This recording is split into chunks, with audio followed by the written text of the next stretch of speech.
Well, good morning, good morning, good morning, good morning, and good morning, everybody. Good morning, everybody. Welcome to another episode of The Morning Glow. Welcome to another episode of The Morning Glow. Got a great broadcast lineup for you this morning. Great. Good morning. Good to have you.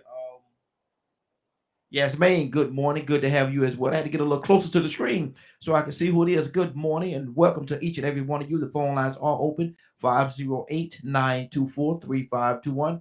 508-924-3521. I want to do something today, and I'm gonna start it off real early. I want to do what is called a state roundup. I'm trying to see who all is listening, who all is watching, and who all is paying attention to what we're talking about over here. So, if you don't mind, type your state. What state? You don't have to put the city in there if you don't want to, but type your state or your country or wherever you're from in the text box so I can do a little roundup and find out where everybody is, where they're calling from, where they're hailing from, and so we can have that state roundup. So if you don't mind, type it in the box where you're from, what state you're from, city, state, or if you're from another country, please write that as well. And we're gonna keep this thing going this morning. Good morning, Alberto. Good morning to you. Definitely good to have you again. If you don't mind doing so, do the type in what city or state or country that you're from in the text box right there, so I can do my state roundup. How's your day been, man? The week is almost over. The week is almost over. As a matter of fact, this is the first day of September. This is the first day of September. So welcome September. I hope everything goes well for you in this month, and hours and days to come. Um, I have a concern. I have a concern. And one of my concerns is what is going on with our children. What is actually going on with our children? Because I woke up this morning to another situation. Another situation. Now there wasn't a mass shooting, but the young kids are still shooting each other and doing all kind of things, man. And for whatever reason, there's a bus. There was a young man following behind a bus. He was following up. Well, I ain't gonna say following, but he was riding behind a bus en route to where he was going. I'm gonna put it that way. And for whatever reason, the bus stopped. The little arm came out, and he didn't stop and hit a child. Now, luckily enough, good enough, he didn't kill the child. The child did not die, but the child is severely hurt. Man, look here. Y'all leave my children alone. And I say that, man. Leave these children, man. They deserve better. They deserve to be treated better.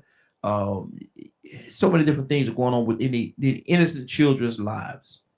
So many things are going on in these innocent children's lives, man, and they deserve better. They deserve to be treated better, interacted with better. So many different things, man. These children are innocent. Majority of them. Now, some of them not innocent, but let me be real. Let me talk about both sides of the coin. Not all of them are innocent, but majority of these children are innocent, though. Majority of these kids are innocent, man, and they definitely deserve more. And the things that's going on in and around these communities with these children, man, we got to do better. We got to do better. The phone lines are open 508-924-3521, 508-924-3521. Let's do a state roundup. State roundup. Type in the box where you're from. What city or state are you from? What country are you from? Let's do that state roundup, man. If y'all don't mind, um, hop in on that, man, and let me know where you're from. Okay, we had oh it said we had Ibrahim on the line. I ain't not Ibrahim, but it said they had Mr. Hicks on the line. I didn't even know he was there. Mr. Hicks, if you was on the line, man, I miss you. I'm sorry about that. Call back in, brother. Call back in. I don't know how I miss you. It didn't make that sound normally when somebody called in to let me know that you're there. So, Mr. Hicks, if you get an opportunity, call back in, brother. Call back in, and I apologize. I did miss you. And the phone lines are open 508-924-3521, 508-924-3521. We're getting close. This is September. We're getting real close to the time where we have to vote again. We're getting very close to the time we have to vote again. Please, y'all, take time to vote. We talk about all the time we talk about how things are going this way and how things are going that way, and we're not pleased with this and we're not pleased with that. Well, a part of that is we have to vote. Vote in the ones that you want, that you think Now, do we know 100%? Politicians, they gonna say what they want to say to get in office, majority of the time. But we have to look a little deeper than that. And the ones that are in office right now that we know are not doing what they're supposed to do, let's get them out of there. Let's get them out of there. Let's get somebody else in there. At least we got somewhat of a chance to get it right. If the ones that we know are not doing like they're supposed to do, the ones we know are not doing like they're supposed to do, let's get them out of there. There's no there's no need for them to be there if they're not doing like they're supposed to do. So if they're not doing like they're supposed to do, let's get them up out of there. Mr. Hicks, good morning, sir. How you doing this morning? Good morning, Raheem. Good morning, Glow family. I'm Man, doing fine, thank you. I thought I saw you in here earlier, man. I don't know how I missed you. Yeah, I was on, then I got a call, and I told him to call me back. Okay, good deal. Appreciate that. Appreciate that. Ms. Hicks, right now I'm talking about voting and the importance of voting. The November elections is coming up. It's right around the corner, man. It's the 1st of September. The 1st of September, man. So I'm gonna tell you something. You're gonna start getting all kind of ads. The ads been running already, but they about to bombard you, man. In the next couple of months, you gonna be everything you see gonna be an ad for somebody running for office. Somebody, I promise you, somebody gonna be putting some kind of ad in your face, in your ear, or wherever it is. Now, I was talking about we have to vote the people that are in office right now. We need to first vote the good people in, but the ones that are in office right now that we know are not doing right, Mr. Hicks, we got to vote them out, man. We got to get them out of there. What you say to that? Well, that's the nature of politics. That's the nature of it. Mm-hmm. The nature of it is making selection. Yeah. I guess the real thing is holding folks accountable. Mm-hmm. Mm-hmm. It's a real crazy political atmosphere we have, honestly. The things that are going on now in politics are, like I always said, it's power of revealing things. Mm-hmm. It's revealing the reality of how things work. Exactly. The character leaders that we pick. Mm-hmm. Both sides of the aisle. Mm-hmm. Let me ask you something. I'm gonna change subject on you for a second, and I want to hear your whole heart on this right here. Everything that's going on with all the stuff that's going on in and around the communities right now, with all the hate that's out there, and there's a lot of hate that's circulating, and it's not like it's new; it's been there forever, but it's resurfacing now to the point where people are actually showing it to you now. They don't mind showing you that they're racist right now. Mr. Hicks, do you think? And you tell me what you think. Do you think there's a possibility? I'm not gonna say that there is going to be, but where we are right now, do you think there's a possibility that we're heading for a civil war? Civil War, revolution. Yeah, I think the atmosphere has been created. What you call architects. Look at it. COVID. Look at all that stuff we went through with COVID. Mm-hmm. That whole thing. Now we found none of it is real. I felt so awkward because I was the only one who saw it in my job. Okay. When they started regulating things, I was resistant against it, and finally got to the thing. I said, "I'm out of here. I quit. I'm just not gonna play this game." People pointing gun at my head every day, check my temperature. It was just, to me, these little things to get the population to accept all these new restrictions that take away freedom for whatever the reason. Especially when you said about churches. They shut down the churches, but you can still go buy weed. You can still go alcohol. You can still do all this stuff. It was so obvious to me to see the clarity of where it's heading. Like I said, but I read the Communist Manifesto. I read the Bulak Acapello, how things evolve in Russia, how things evolve in Germany. I had to know. I mean, because I was a little kid running down on the base because they said nuclear war. Right now, people not aware how close we are to a nuclear war. We inches away. Yeah. Yeah.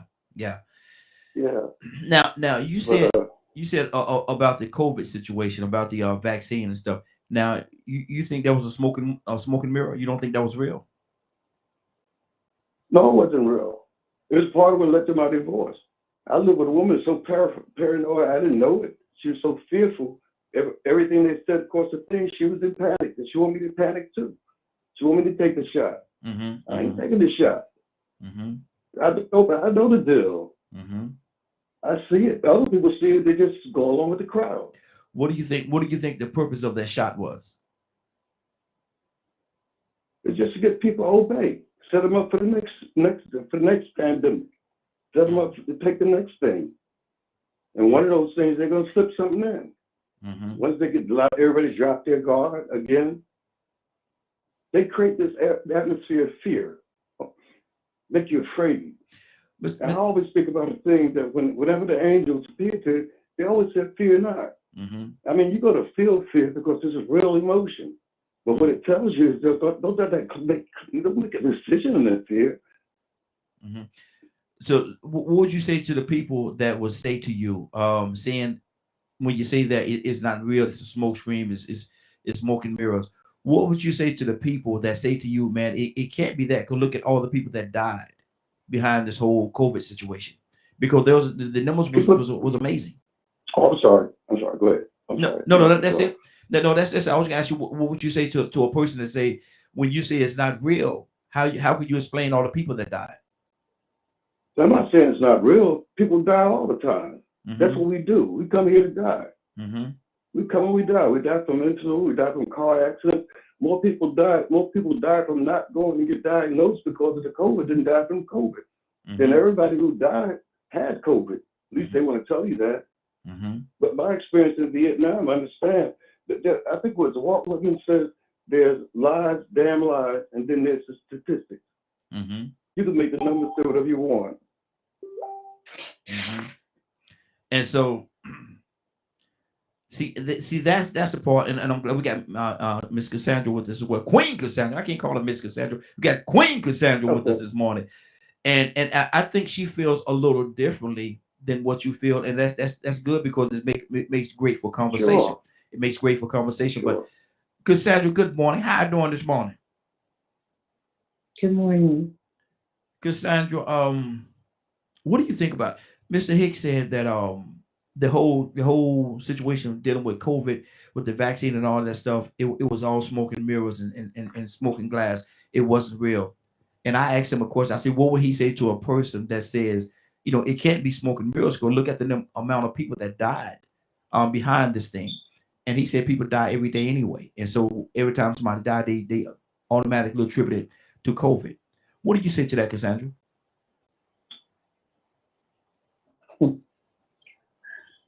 Well, I mean, I had several very close people to me to die during COVID. I had COVID, and I've never been, and I get sick a lot. Well, I have chronic illness, but I have never seen anything like it. Let me put it like that. And if it's smoke and mirrors, please, all of my friends that have lost loved ones and that were never sick, people that were never sick, they did a great job of fooling me, and a whole lot of people convinced me that it was real. So if it was smoke and mirrors, we've never seen anything like it in this world almost, other than the bubonic plague and some of the other plagues during history. But, if people got to believe what they want to believe, if they believe it wasn't real, well, it wasn't real to you. It's still not real. People are still getting sick. The numbers are still here. So, and it's not normal. I'm just saying it's not. I never. Hold on. Mr. Hicks, let her finish, and I'll come right back to you, sir. I'll come right back to you. Let her finish her thought. Yes, sir. Go ahead, Cassandra. No, it's okay. I mean, listen, let every man be persuaded by his own mind. That's what the Word of God says. So for those that believe that it's not real, it's okay. It's okay. But for those of us that lost people that we cared about during the pandemic, and if you were sick yourself with it, it's real, because you ain't never experienced nothing like that before. So it's okay, Mr. Hicks. Everybody has to believe what they want to believe. And we have Badger with us as well. But let me do this before we do that. I said I wanted to do something this morning, and I'm hoping that everybody's gonna help me out on this thing. We're doing a state roll call. So if you're listening, if you're watching, whatever platform that you're on, write was, you don't have to put what city you're in, because you don't have to put the city if you don't want to. But if you want to, please do that as well. But let's do a state roundup. Let me know what state you're listening and you're watching and you're listening from, or whatever. Let me know what state you're in. Just write the state that you're in or what country that you're in. Write it in the box for me. Write it in the comment box. We're doing a state roundup, trying to see how far we're reaching today, and who's actually listening, who, what city and state. Mr. Hicks, you wanted to say something about? I'm coming to you after that. What's on your heart, Mr. Hicks? Yeah. I'm trying to clarify. You sort of put it out there. It wasn't accurate. I'm not saying it's smoke and mirrors. I'm not saying it's not real. I'm not saying pneumonia is not real. I'm not saying cancer is not real. I'm saying there was an intentional focus on this as a means to do some other things they had planned. You know how many people lost their jobs and lost money, lost businesses, and then corporate came in and bought this at pennies. I'm not. I have family members who died within the family too with this COVID. I've always recognized this, and it's coming from metaphysical, beyond the physical now. If you create a state of fear in a person, there's a certain position of the population that's susceptible to being what you call hypnotized. And you can believe it, psychosomatic. You can think yourself into a disease. If you got everybody on television, the comedians, talk show hosts, all pump this thing, and everybody's afraid, sure, you're weak and you're susceptible to your own mind. But sure, it's real. And I don't sound sympathetic about the suffering. But I'm just saying, look what they're discovering now about the COVID. They said you get the shot, you wouldn't catch it. I mean, some people have 4 shots. But Okay. but on that issue, no, I'm not saying it's all real. Death is real. Life is real. It's just space that we got in between this thing. But I think with what's coming forward to us, we got a nuclear war, with more diseases, more pandemics. They study chemical warfare. They got these things. They developing in this stuff. So I'm saying, with me personally, I try to get my soul right. Death is always near. It's a step away, especially now. It's time to get close to your Lord. Yeah, That's just my belief. there you go. That's good. That's good. We got Georgia, North Carolina, and New York so far. Georgia, North Carolina, and New York. Georgia, North Carolina, and New York. We're doing a state roundup. State roundup. If you get an opportunity, let me know where you're from. Just type in a box in the chat room, whatever platform you're watching or you're listening on. Type in the box where you're from, what state you're in. Like I said, we got Georgia, North Carolina, and I got to go back to it. Alabama. Oh, and Alabama and New York. Good deal. Good deal. So let me know where you're hailing from. Definitely want to hear from you. Badger, good morning, sir. How you doing this morning? Good morning, everyone. Hope everyone's having a beautiful and blessed day. Absolutely. Absolutely. We got Texas in the house. Good deal. Good deal. Badger, we're talking about COVID this morning, and Mr. Hicks and Queen, I call it Queen Cassandra, is on different sides of the of the platform in regards to this. Mississippi, we got Mississippi in the house. Do you think COVID is? Do you think is real? Do you think that it was all, a lot of it was make believe, a lot of it was just a scare tactic? What do you think about this whole COVID situation and the vaccine? Man, I think depending on an individual, Ibrahim said he had COVID and he's in Alabama, in Atlanta. Okay, go ahead. um, I think depending on the individual, Mm-hmm. how COVID affected them is different. Mm-hmm. Um, because after 2 years, me and my family finally got to deal with it, Mm-hmm. and I think it stayed in our house for less than a week. Mm-hmm. But we're very, very healthy eaters and all kinds of things like that. But that could or could not have nothing to do with it. Mm-hmm. But I've also seen other people that got it and it put them in the hospital. Mm-hmm. So I think like there were cases that's legit where they got the fluid in their lungs and they couldn't get rid of it. Mm-hmm. I lost my grandpa to walking pneumonia. So I know, like, I'm at a higher disposition to get walking pneumonia as I get older. Mm-hmm. Um, so now, as far as the vaccine goes, I'm just going to straight up say I'm a conspiracy theorist when Okay. it comes to certain things like that. And I talked to some scientists that are in that kind of field. Gave them the genetic code that I found, the makeup for the vaccine that I found, because everything's on the internet if you know where to look. And what they told me was in it, I'm not allowed to say on air. Wow. Wow. And Okay. don't take the vaccine. You Is my see. advice. Okay. Do not stay away from it. Okay, and that's your personal opinion. But I have to say this: everybody have the right to make their own decisions, and based on their research and where they are, and what I say it like that, where they are, that would let that be your determining factor. Not don't let what anybody say, myself or anybody else is on the Morning Glow or anywhere else, make the determination whether you take that vaccine or not. You take it if you feel as though you need it, if you feel as though it's going to help you in whatever way, then take it. Then take it. Ask God first. But if you feel as though for whatever reason you just totally against it, you don't believe in it, you don't believe it, you don't believe whatever it is that you don't believe, and your decision is not to take it, that's your decision as well. And so make the decision on make your own decision. Ibrahim, good morning. What do you say about this whole COVID situation and the vaccine? What's on your heart, brother? Well, it's still here and it's real. Mm-hmm. You know, I went. I thought that, man. For a couple of years, I stayed in the house. You know, and I waited after they opened the doors. I waited before I got out. You know, watching the death rate. Right now, we have 130 some people that died from COVID in Georgia, which is a small percentage of our population. But I've had people in my family die from COVID. And about the vaccine, well, I'm a 50s child. So I've had just about every vaccine they created, you know. And the lack of Do use you of vaccine Ibrahim has brought that. with you saying that, Ibrahim, are you say that you're one that believe in vaccines?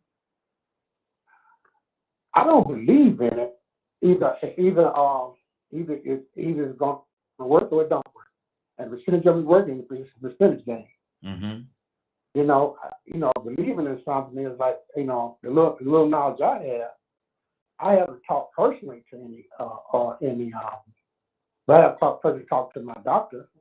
A black man has been my doctor since 1998, same doctor. And he was concerned, he's very concerned about it. He took it, he's a surgeon too. I talked to some of my other doctors, the surgeons and whatever, they believed in it. They believe it's real. You know what I mean? And they worked against. Now, the vaccine is a matter of perspective, right? Now, the vaccine that Moderna used was different from the other vaccine. Moderna used a vaccine that wasn't created. Everybody gets kind of wrapped up in stuff. And I go to the scientific analysis of what they actually tell you, and people make decisions sometimes based on their own fear and their own personal beliefs, right? Religious beliefs. They talk to God about it. Well, you can talk to God about it, but a lot of us we don't have that conversation where He actually responds to us. You know what I mean? We have a lot of emotion to deal with, so we use whatever information we think we have or don't have. It's an information world. You know how to use it. Now, one thing was going on. I talked to a lot of my relatives. Some lady was saying that that all this vaccine comes from a 1960 a white male fetus that was used, the lung tissue was used for DNA. That was experimental DNA, and our DNA, recombinant DNA, is actually the DNA never died. It's used over, it bursts itself over and over again. So the actual DNA is supposed to stay in there. So she was saying that I won't use it because, God told me I can't use another person's body. That here it is 60-some years later, and we're getting material from a lung tissue from a 1960 male white fetus. Which is really crazy if you think about it, because they use DNA on everything. Now Moderna They didn't use that strand of DNA. They used DNA from other viruses, right? Also, they use DNA from monkeys. You know what I mean? Rather than humans, they use DNA from monkeys to come up with their solution to the problem. And the DNA, and I don't know if I talked to you about it earlier, but I think we forget that everybody when they're born, through from the birth, you have it's a certain strand, or it's one cell or a molecule, right? Mm-hmm. That birth. Now, each one of them are identical, but some of them take forms of brain matter, skin. Some of them take form as heart, lungs, or whatever. All these DNA in our body. Now, you can take we take one piece of it out. We can talk it into being anything. And now Exactly. they're 30 dealing with seconds was cancer it. by taking the Give DNA him. and then inserting it to mimic the cancer cell, but only it kills the cancer cell rather than taking some chemical that's going to kill everything. Mm-hmm. You know what I mean? And try to kill DNA, try to kill cancer cells off what kills you off. You know, so and the part of this thing was to match the actual virus itself, right? Mm-hmm. And by matching the virus itself, it kills that particular virus. You know what I mean? And that's the whole purpose of stem cell research. You know, Exactly. Got to keep it going. Hold on. Your 3 minutes actually is up, man. I gave you a couple of other little seconds to finish your thought, but hold on, don't go nowhere because we're gonna come right back in there. We're gonna talk more about that because I want to get a little deeper into this thing, and I think you're ready to go there. So let me go to who we got? Who just called in here? Toussaint. Toussaint. Good morning, sir. How you doing this morning? I'm doing okay, man. What are y'all talking? Boy, y'all got it going on this morning. Hey, early morning, early rise, early morning, early rise. Before I come I'm to you, tired already. I'm out of breath. good deal. I'm doing what we call a state roundup. I'm doing like a state roundup. So everybody, whatever state that you're in, state or country that you're in, if you want to add the city that you can as well. But I'm doing a roundup just to find out who's actually tuning in this morning. So if you don't mind, whatever platform that you're listening on or watching on or whatever the case, just write what state you're in, what state, what country. Let's do a roundup this morning. We're doing a roundup, man. So help us out with that. Take an opportunity, take a few minutes, take a couple of seconds, and just write what state that you're in the box, comment box, whatever it is. Let's do that. Toussaint, we're talking about the whole COVID situation. Is it real or is it make believe? Is that something that the government concocted? What do you think about this thing, man? And even a vaccine. How do you feel about that? I don't. I'm out of breath with that. I tell you what, people have died. Yeah. I know that much. Mm-hmm. And some people have died with the vaccine. Wow. Yeah, that's and true. the booster. I got sick and I did everything that I thought I could do. Mm-hmm. I avoid people. I put my mask on. I social distance, and they said, "How you got sick?" Mm-hmm. So, man, I don't. And I got. We full of information, but the more information you get, the less you find out about it. Yeah. It's we've. I don't feel no way about it. Mm-hmm. I really don't. I mean, because I got a short history lesson. You ready? Go ahead. Let me hear it. Man that is born of a woman is of a few days and full of trouble. Mm-hmm. You gonna die. Eventually one day. Or something. You gonna kick the bucket. Why you gotta say it like So that? how you Why you gotta say it like that? you gonna read Why you gotta say it like that? Though? You gonna That's kick the nicest way I bucket. can say it. Yeah. Whether it's coronavirus or get hit by a bus. Mm-hmm. Mm-hmm. Yeah. Exactly. So I mean, really, it's a serious thing, and I don't know where it came from, but all of a sudden, it just popped up and it spread like wildfire. Yes, sir. Absolutely. And then all of a sudden, when something came up, it seemed like it disappeared. Mm-hmm. And then it came up again. Okay. Yeah, because I was gonna say I don't know if it actually disappeared because there's still people that's yeah. Mm-hmm. Yeah, because people don't be still. Mm-hmm. Yeah. They don't. you know, they still go to parties and weddings and funerals and they crowd up, you know, and so it's out there. Ain't that And ain't if that you ironic? interact, you might catch it Ain't, ain't, unless ain't, you're ain't immune to it. ain't that ironic how you could go to somebody's funeral and actually be catching something that's gonna take you to yours? Wow, that's crazy. Go to a funeral and catch COVID and die yourself. Mm-hmm. Lord Jesus. Rico, good morning, sir. How you doing this morning? Man, I'm elated to see another beautiful new day, man. I can't complain at all. There you go. There you go. Likewise, brother. Definitely appreciate that.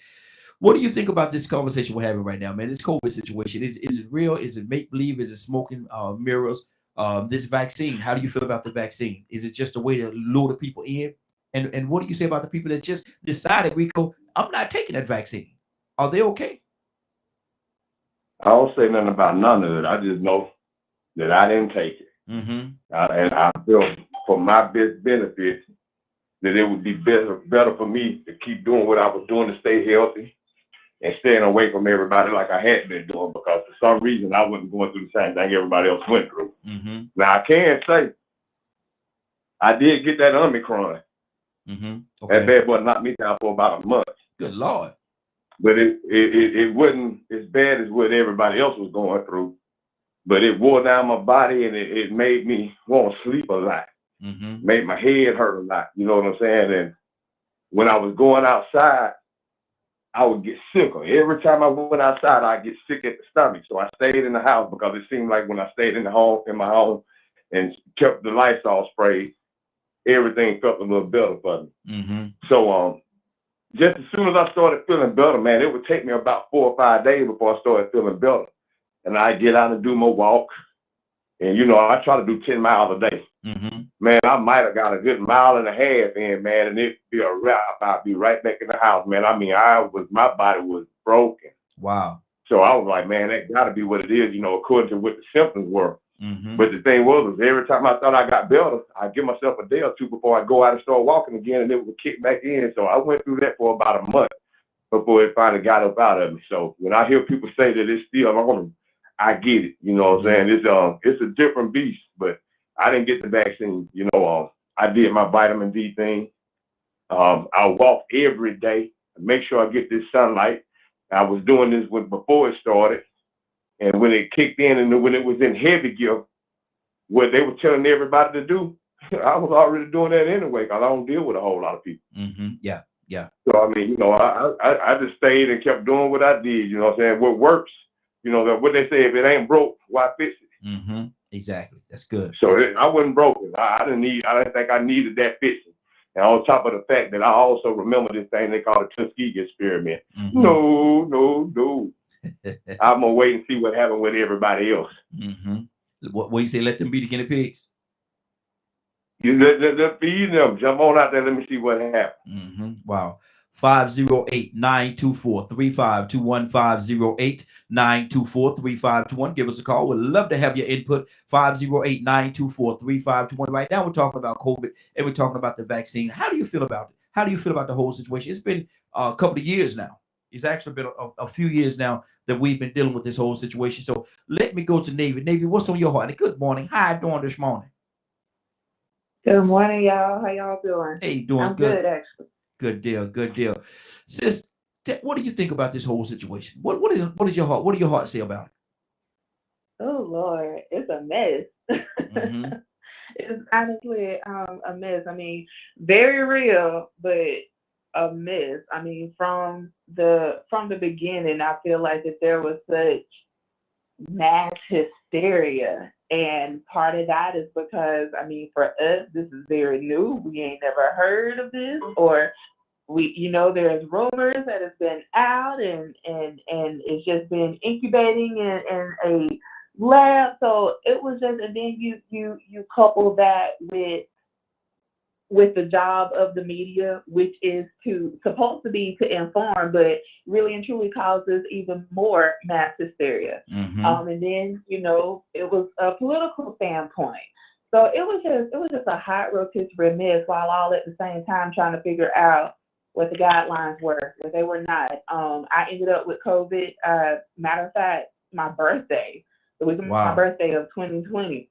my sister and her boyfriend. I actually got it from my sister. My sister got it from her boyfriend. So, and they are relatively more healthier than I am, as far as, like, they were still in the sports and things of that nature. Whereas me, I had been so far removed from that. Mm-hmm. But my sister actually had it worse than I did. I mean, I had it bad, but she had it worse, more respiratory issues. Mm-hmm. And it just affects everyone differently. Everybody was trying to look at it from a very one size fits all category, Mm-hmm. when it really wasn't a whole lot of information going on. But we were two completely different people that had two completely different experiences with it. So it's very real. And Mm-hmm. even though we're like, what, almost 3 years Yeah. since Yeah. it got, and I honestly don't know if we know any more about it. I mean, like, other than symptoms, but as far as, like, to get rid of it, I think it's one of those things that we have to adjust to, just like the flu, just like pneumonia, just like the common cold. Mm-hmm. I don't know why there was, I mean, I appreciate the hope that was put out that, hey, if we do this for 6 months, then we'll be back to normal.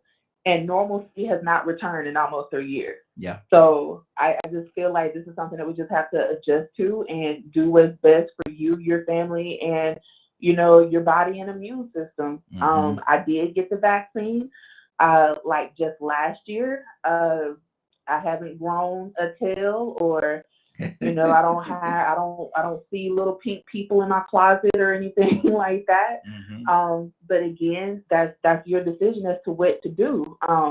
But some of the same methods that, like Rico, I mean, I didn't start taking those vitamins and things of that nature until after the fact, but Mm-hmm. it is part of my daily routine now. Yeah. So it's just still a hot rotisserie mess for me. Absolutely. Cassandra, what do you say to the people that says that this whole thing and conspiracy theories, if you will, they say that this was just another way the population of the world is getting so out of control. This was a way of them controlling the population, and they're gonna keep it out there until they get the population to a certain number, and then it's gonna automatically poof go away. What do you say to that?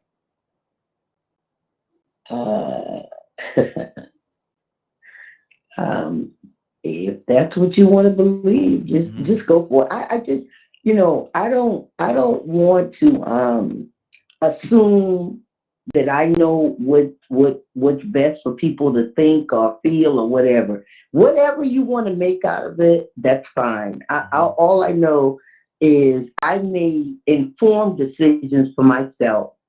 I did my own research. I have a friend that works with CDC here in Atlanta, and he kept me up on everything that was happening. He's an amazing human being, and I trust him. Mhm. I know him. I trust him. So when he said, Cassandra, you got your health issues. I'm sending you over some information. Go ahead and read, decide what you want to do. That's what I did for Mhm. me, for Mhm. me. Yeah. And Yeah. and I didn't try to convince anybody else, nobody. I tried, not even my children. I didn't try to convince. I made a decision that was right for me. Mhm. And I'm glad, Navy said what she said. I mean, this is your call. This is your life. But I'm not going to walk around, believing that all of the leaders around the world that can't stand each other, don't get along, nothing. All of them just decided, everybody just decided in all these different places that we gonna let this virus come out and kill a bunch of people. Sort of. I mean, if that's what you want to believe, go for it. I'm not. Please go for it. Mhm. But I got the vaccine on using information that I gathered myself and from people that I trusted. Mhm. That was it. Good deal. Ibrahim, what do you say to that, man? The conspiracy theories that says that it's population control. They just the numbers was getting out of control, and the numbers was way out of control, and they had to do something to stop the population. So this is what they came up with. What do you say to that? I think it was bull.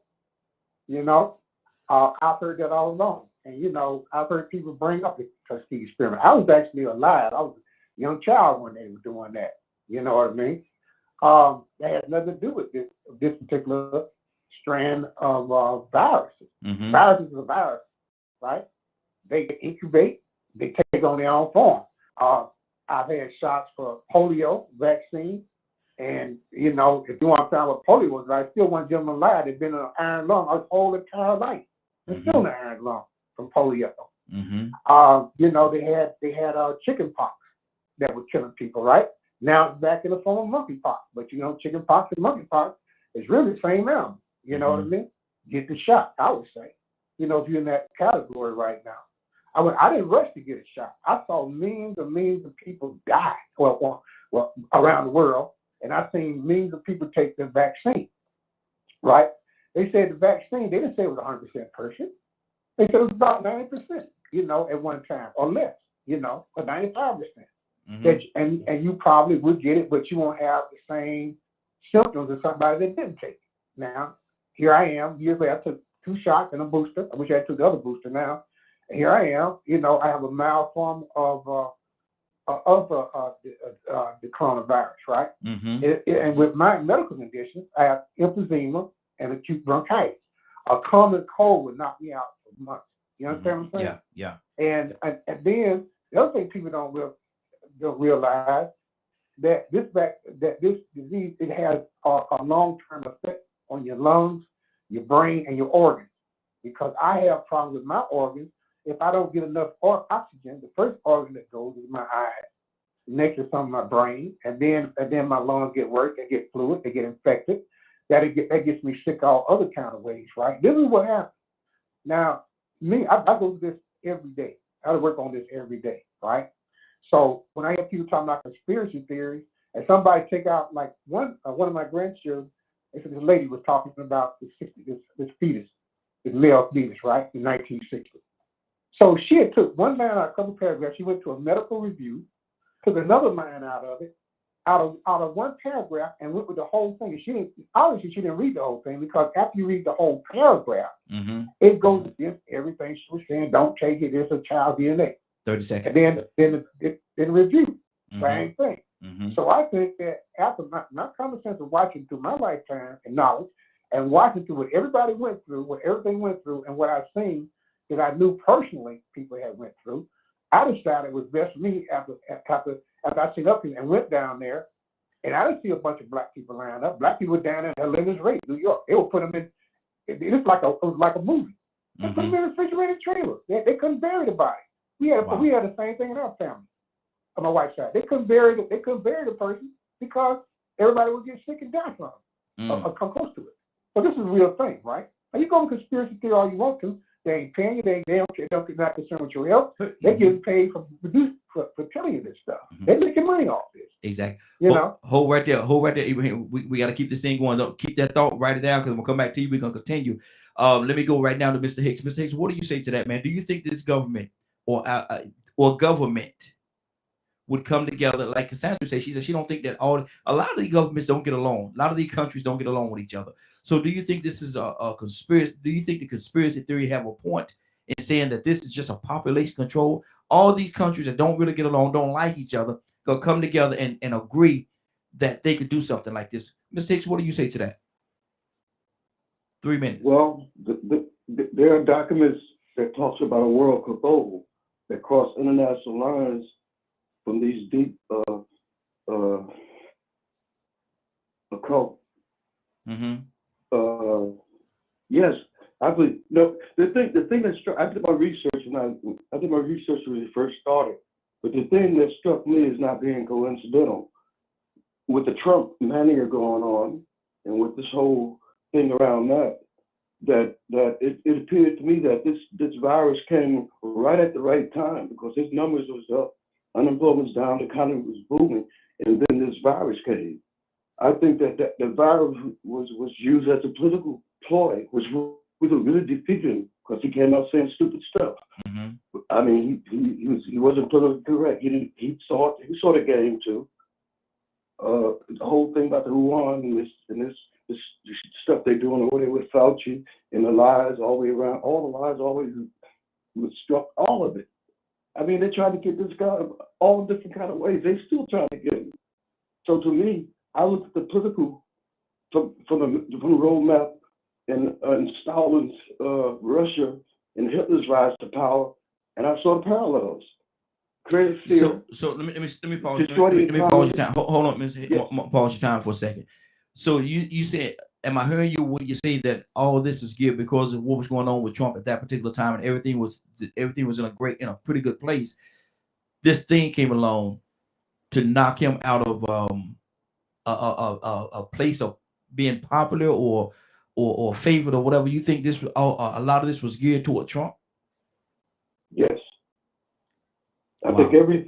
everything's for the last since 2016 when he not cutting out of the box. Everything's been about that. Mm-hmm. Everything because his directions is different from the course this country is going, which is toward being joining a world, one world government, new world order. And so your Trump comes up and announcing this thing like America first. That's against the whole sway of the last 40, 50 years. Okay, I'm gonna pause your time one more time because I don't want to talk during your time. So I got your time. Pause. You got 1 minute and 8 seconds left. Okay. So my question to you is this right here. Everybody in the world, not just the United States of America, but you saying everybody in the world, all the other countries lost millions of people. Millions of people have died because of this COVID, and all of that is a result because they did not like Trump or the way that he was doing. So they're gonna sacrifice millions of people just because they don't like this one individual. Is that? Am I Not being Trump. clear? Am I being clear? No, not Trump. Not Mm-hmm. Trump as a person, but his ideology, the direction he's picking to go. Mm-hmm. And to the term of conspiracy theory, that term was cloned by the government to dissuade anyone who had a doubt in assassination of President Kennedy Mm-hmm. and how the one bullet doing all that magical stuff. So anybody that thought different, that they labeled as conspiracy theory. Okay. So even I mean, so this whole thing about a worldwide cabal of Luciferian workers that do black magic and everything, yeah, there's a world conspiracy. The world want this one world government. Okay. The world want to destroy the power of the United States, the Constitution of freedom. They don't want this freedom. People have this kind of freedom. Okay. Let me go to Badger. Badger, what's on your heart, brother? What do you think about what we're talking about and where we are right now? Is it based on the dislike for Donald Trump and the direction that he wanted to go in, that they will sacrifice millions of people? What do you say to that? I mean, what company's backing them?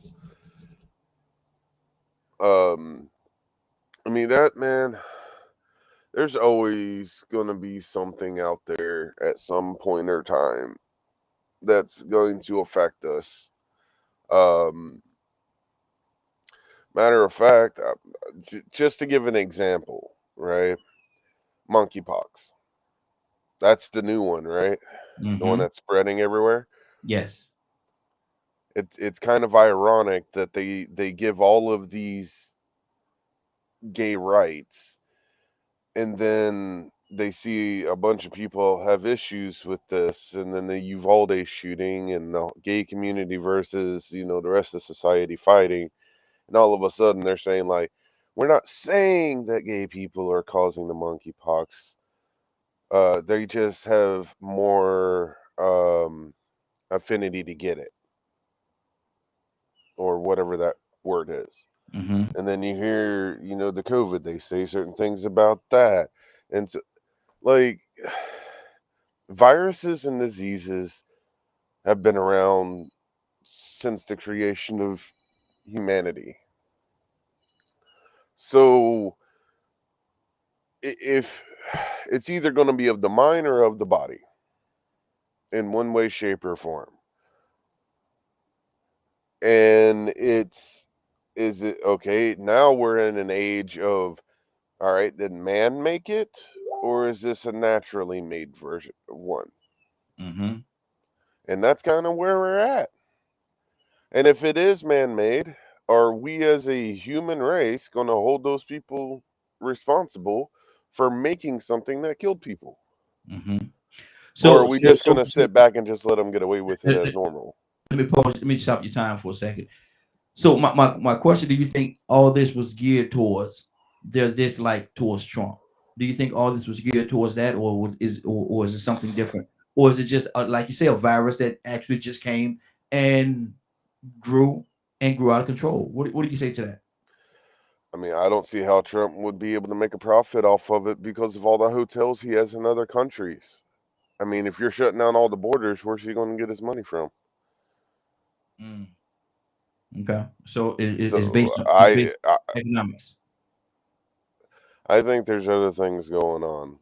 Mm, okay, okay. Tucson, what's on your heart, brother? I am. Yeah, I want to go way out there. I'm gonna go way out there. Watching a documentary. I just sent the title to you. It's called Above Majestics. Mm-hmm. It's a look at the history and conspiracy behind uh, Majestic 12, Clarence Time group of military or corporate figureheads charged with reverse engineering extraterrestrial Mm-hmm. technology, basically aliens. Mm-hmm. And there are people that have done their research and traced it and going back to, and I'm watching this thing. And Mm-hmm. these are people that seem like they're rational people. Check it out. Just Mm-hmm. check it out. Mm-hmm. We've been all this week, we've been trying to watch it because we're falling asleep on it because it's long. I don't even know how long it is. But anyway, Sound like a few days. it no, it's not a few days. I just keep falling asleep on Okay. Okay. it. No, but I'm serious. Serious. Mm-hmm. They I'm just saying. How are you telling us to watch it if you're saying you fall asleep to it?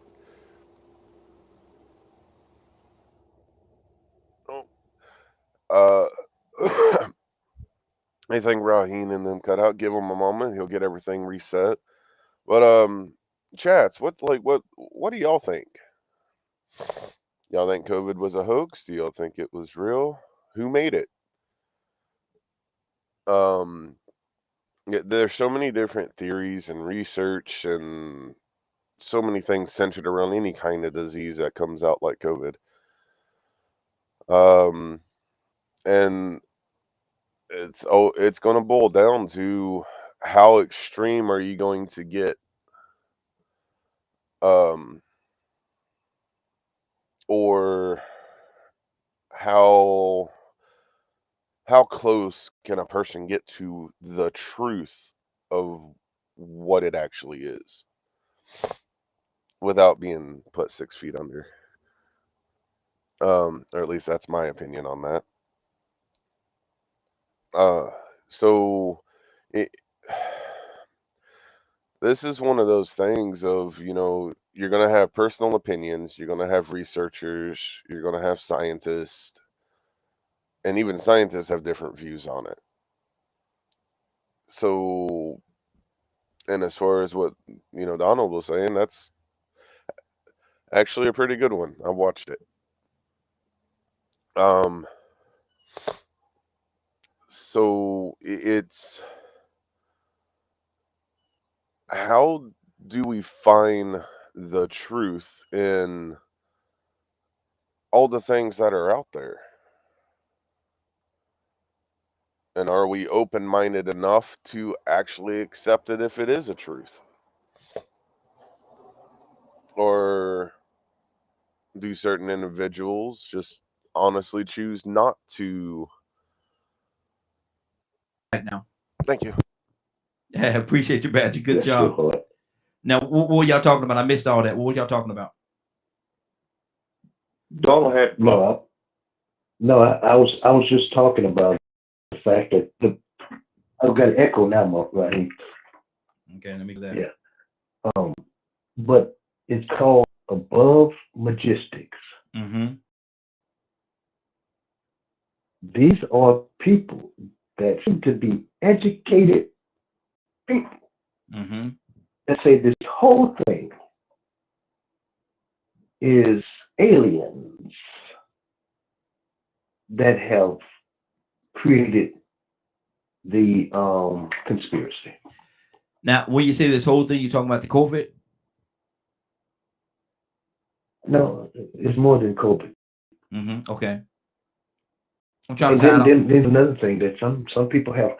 I got this echo right here. I don't even know if it's just me or what. Okay. Anybody else hear an echo? Because I don't hear it on my end. Yes, I hear echo. Okay. I hear it. Might be, Yeah, it's terrible. might be with the phone lines. Let me I'm gonna shut the phone line down, bring it back, and everybody call right back in. I'm going to shut the phone down there because there may be something going on with that particular line. Okay. Mhm. But Badger, talk to me. You were saying some stuff, man. And Badger, you kept it going for me there, brother. Goodbye. Yeah, because I'm a very particular type of person that when I do research, I don't like just going to one website. I can't do that. I don't want just one perspective. I want to read as many as I can find. And there are some perspectives and research I There is have come one other across, participant in the conference. and it Please all of a introduce sudden isn't yourself. on the internet anymore. Wow. So, when you're doing research and like you save the websites and stuff, and then all of a sudden you go back to that website, and most people are like, oh, I guess they didn't pay their bill. That's why their website was taken down. And then there's others that are like, no, they probably put information on there that wasn't supposed to be put out there, and they were taken down. So like you have issues like that, and then especially the topic that that documentary that Donald's talking about. Man, because It's a a little. lot of people, I don't know if they know this or not, but America is supposed to release everything that they have on UFOs. And most of the time when they do it, it's when something else is going on. So most Americans don't know that a lot of that information has been released publicly. Got you. Let me go back to and appreciate that, Badger. Let me go back to Tucson. Is the echo gone? Yes, I think it's gone. Okay, go ahead, brother. Finish your thought. Yeah, it's gone. It's gone. And so I'll go back to this thing. And in this documentary, that these educated people, I got the echo again. Anyway, they say that, well, along the way, Kennedy was finna give some information, and they took him out. And then if you trace down the presidents, they are all tied together in a family of people with cone-shaped heads. Even those that I'm telling you, this educated people. Why you want to say cone-shaped head or what? I'm trying above, huh? Above Logistics. That's the name of it. Well, what cone-shaped heads got to do with it though? You're not listening. You're not listening right here. You're okay, not listening. I'm missing it, man. I'm slow today. I'm slow this morning. Help me out. Okay. Even some of the Vaticans that if this is in the watch the movie, okay? And they saying the reason why they wear these type of headgear. I'm telling you, they say it again. Some of them got cone-shaped heads. And these people are not laughing like we laughing. They serious. They say it's all a conspiracy. It involves aliens. I'm telling you, check the movie out. And you say, well, I'd be doggone. And these people are not giggling and laughing. They're part of the conspiracy they're talking about. Involves everything that we're talking about. Check it out. You think I'm just making this up? No. I know you're not making it up, brother. My thing is, and I appreciate the information. I certainly do, but I got hung up on cone-shaped heads though. That's part I got caught up on. Is in there. Yeah, that's been going on 100 years. That's one of the designs that said aliens. The cone shape, they got different type of aliens. The cone shape head, some like different things. Some are green, different types of heads, skulls and stuff like that. You know, but they say the cone head shape supposed to be the word. Then they go all the way back to Egyptology history and show that some of the pharaohs used to wear this hat, and they say it's called their cone shaped heads. And they go different parts of around the world at times and finding people that had these pointed heads or blah blah blah. So I'll just throw that in there. That's one of the theories been going on for God before I was born. You know, as far as aliens and stuff like that. So conspiracy. I'll back out. I'll let somebody come in. No, go ahead, brother. Finish your thought. No, finish your thought. Okay. See, conspiracy, it starts off like this, right? You see a man walking across the street and he's on his cell phone. He get hit by a car, right? And so the thing is, you say, well, that guy hit by a car, he wasn't paying attention because he was on a cell phone. But another person started looking at the car, and the person in the car was texting, right? And didn't see the guy on the cell phone. You get where this goes? Then they blame the cell phone company because they allow you when it's moving, right? The phone. Now, if you go to a truck, you know something, they stop, you can't respond. So then you start a conspiracy that goes all the way back to population control. You link that stuff in that sounds like it blends in with it. So you keep building upon it until it becomes a reality of its own. You see what I'm saying? It becomes a life of its own.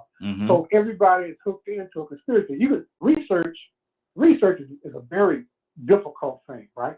Research, you can't research by reading one book after another and everything. First, if you read something, you got to identify the author. What are their background? What their background is, right? What did they have published, you know? And then you go into that. And then you read peer review. And you break down these different peers and the quantity of peers that review something one way or another, right? And you go on and on and on. You try to disprove something before you can prove it. And then you try going about proof. You don't try to prove something and go because you'll get conspiracy theories. You disprove it, then and then you see that things that prove that it could be true. You see? And for the New World Order, that started when they created the UN. And I actually seen I did this when I went to college. They did a whole thing on Hitler. Then we lost the whole thing on Hitler and everything, and we had to stop. I'm very familiar with that, right? And it's more like Trump. It's more like Stalin or Hitler, you know. But then they say that other people were, yeah. Hey, just like you can say something. I can prove it by information, not by biography. I can go through a whole litany test for that. And I stand by everything I say that after they said this, followed it up. You can look at the history around the area region that where it happened. You see? And like Donald Trump, right? I seen Donald Trump for what he was when I seen the way that he was coming out with it and what group he's trying to favor. He's trying to favor America. He's trying to favor a person in America of the same ilk. I know these people. I've raised up around. I see how they hate. I see what this thing is all about, right? But getting back to what I was saying is research requires a lot of information and requires testing your theory.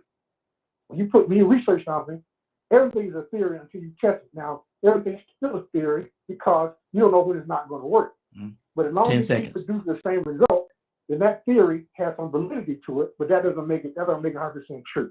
Okay, good deal. Mr. Hicks, okay, Mr. Hicks, you were saying something just now. What's on your heart, brother? I was just thinking in terms of the creation of the conspiracy theory concept. It was a concept that used by anybody that tried to push the belief that the FBI or the CIA or the government could hide secrets or do these kind of dirty things. So if you thought some kind of way that the government was legitimate and this was everybody was playing this game by the book, if you didn't believe that, you was a conspiracy theorist. If you didn't believe that the bullet that killed all of that. So I'm saying we can all get facts from history. We can all get and do research and come up with results. For trying to influence other people. I've always had asked the Creator to give me a spirit of discernment, to give me this kind of Geiger count inside my chest. That as I researched material, I had a ability to perceive what their intentions were, what they're trying to make me think or make me feel, and I try to align whatever they make me feel. I try to line it up with the book, with being a follower and saying, if you are my followers, you do my commandments. So I try. So that's my gauge in the world. My gauge is not just coming from the books that are included. It's coming from all my experience. The Quran, reading the Bible, Gita, studying Hindu, where Jesus went for those 30 years, meditation, all those things that have something inside of me that make me have a clear view of what's happening around me. I don't try to push this influence on anyone else because I'm not trying to lead the world. I'm just trying to run this race and complete it. That's good. That's good. Navy, what's on your heart, sis? Oh, not much of anything. I'm just kind of listening and vibing right now and just taking in what everybody's saying because I mean, it's interesting. It's always interesting to hear everybody's viewpoint, especially whenever we get to talking about this because I mean, you could go as extreme as you want to, or you know, you can stay at the level, but it's always interesting. But I think the common denominator is: do we trust the government? Nah. Are they hiding stuff? Of course. But will they ever come out with that information? Nah, probably not. So I'm here for it. This is a good conversation for me. Good deal. Good deal. Cassandra? So there was this purple man standing outside my window last night, and the purple man told me as he levitated at the window, he said, all of this. I love you. I'm just kidding. I'm just listening. I'm no good this morning. I'm just listening. That's all. Yeah, but you know, it doesn't matter where I love it because it's entertaining. You know, it's informative. So whatever people want to say, I'm good. I'm just share it. Just share it. I'm done.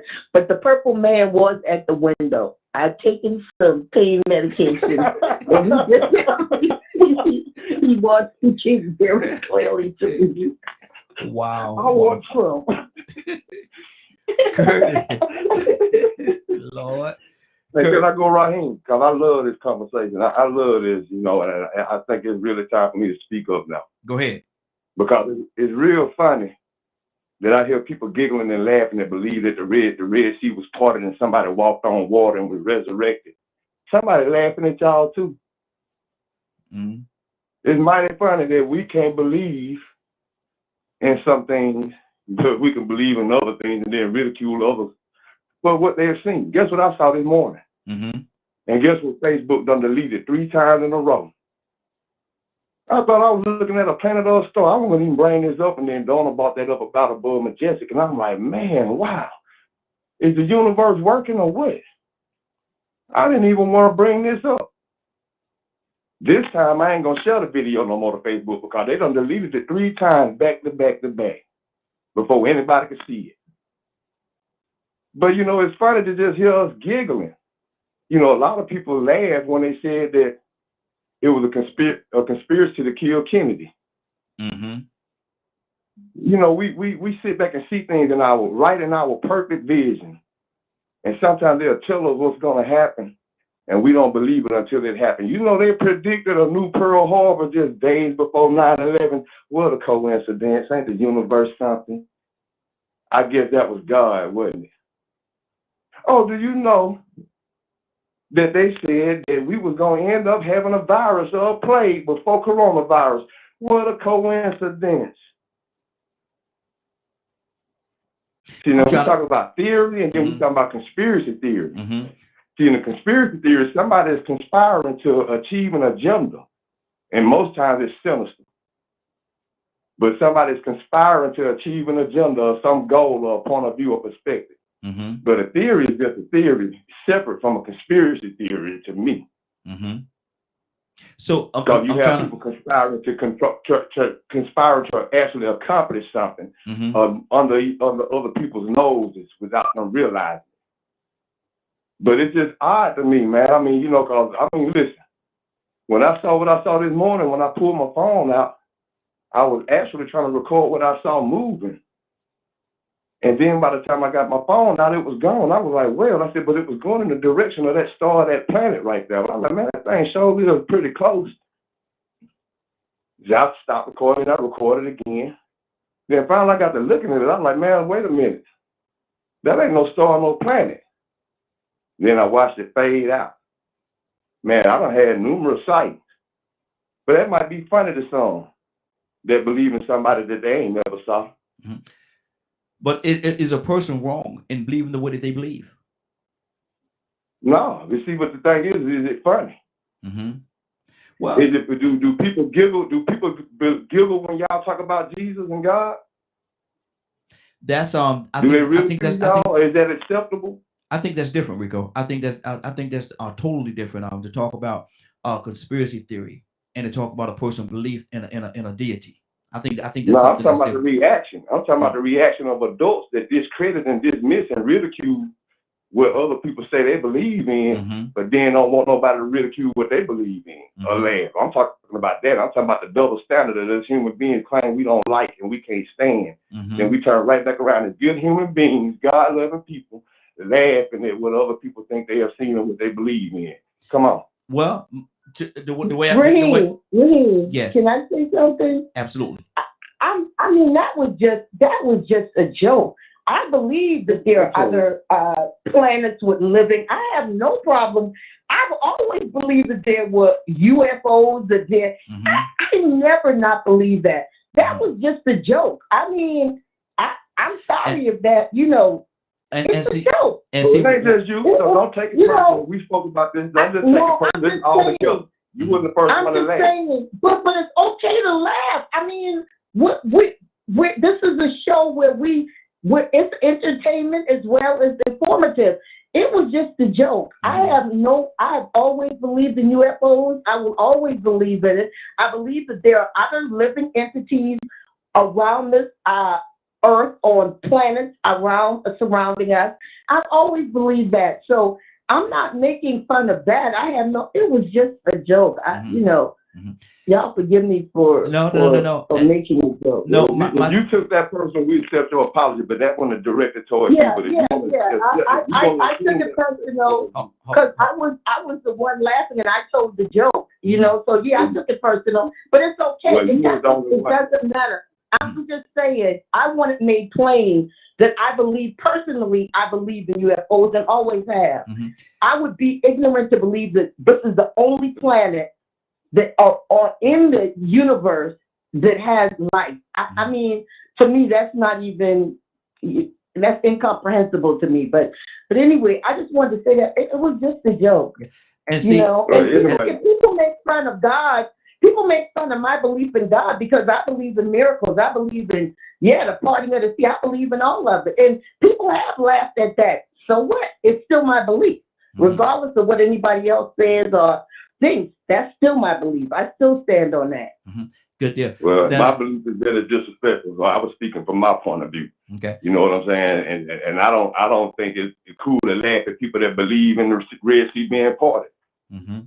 You know what I'm saying? Some things, if it's actually serious and real, and human beings actually believe in it, and are supposed to be trying to live by it, I'm trying to figure out where it's good to laugh and joke about it. I mean, I wouldn't dare do that about religion. I feel uncomfortable when I hear religious people doing it. Good deal. But I mean, that's just me. Okay, good deal. Hold on right there. I still didn't get finished though, because the conspiracy theory is the fact that they are trying to withhold the information. It's not the fact that the UFOs exist. It's the fact that they're trying to withhold the information that they exist. That's a conspiracy. Good deal. Let me go. Hold on, everybody. Hold on. Everybody, hold on. Everybody, hold on for a second. I got a few things I need to do. I got people that's been waiting for a minute. Y'all hold on for a second. We'll get right back to it. We're not gonna veer away from this, but I want to make sure I pull everybody in and be fair to everybody. Curtis, what's on your heart this morning? Do you believe in conspiracy theories, Curtis? Curtis, are you there? It depends on what the conspiracy theory is. Like I'm not a QAnon supporter. Because their theories are not wrapped in fact. But do I believe there was a conspiracy to assassinate President Kennedy? Absolutely. Absolutely. Ain't no such thing as no magic bullet. If I go with the magic bullet theory, right, then explain to me why these cops keep getting killed. Explain to me why we're catching these cops on video shooting these dudes at point blank range. If I believe in the magic bullet theory, then that means a cop could be a block,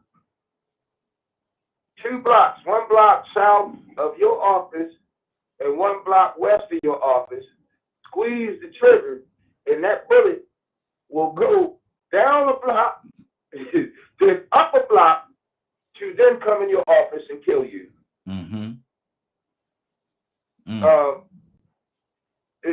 I don't know who did it, but somebody did a movie some years back, and the police department, I don't know what the name of the movie was, but the police department had bullets that they could shoot around the corner. Yeah, I was about to talk about that. You know what I'm saying? So, like, okay, but if your theory is, if your conspiracy theory is wrapped in real facts, not manipulated facts, but real facts, yeah, of course. Yeah, I can see where that theory may be, that theory is, well, first off, in order for it to be an actual theory, it must be proven. It must be tested. It has to be tried. So, do I believe in some conspiracy theories? Yes, I do. But do you believe in aliens? Do you believe in aliens? Outer space creatures? Of course. Okay. I do too. I do too. The universe is too big not to believe in it. If you actually are a person who believes that the only life force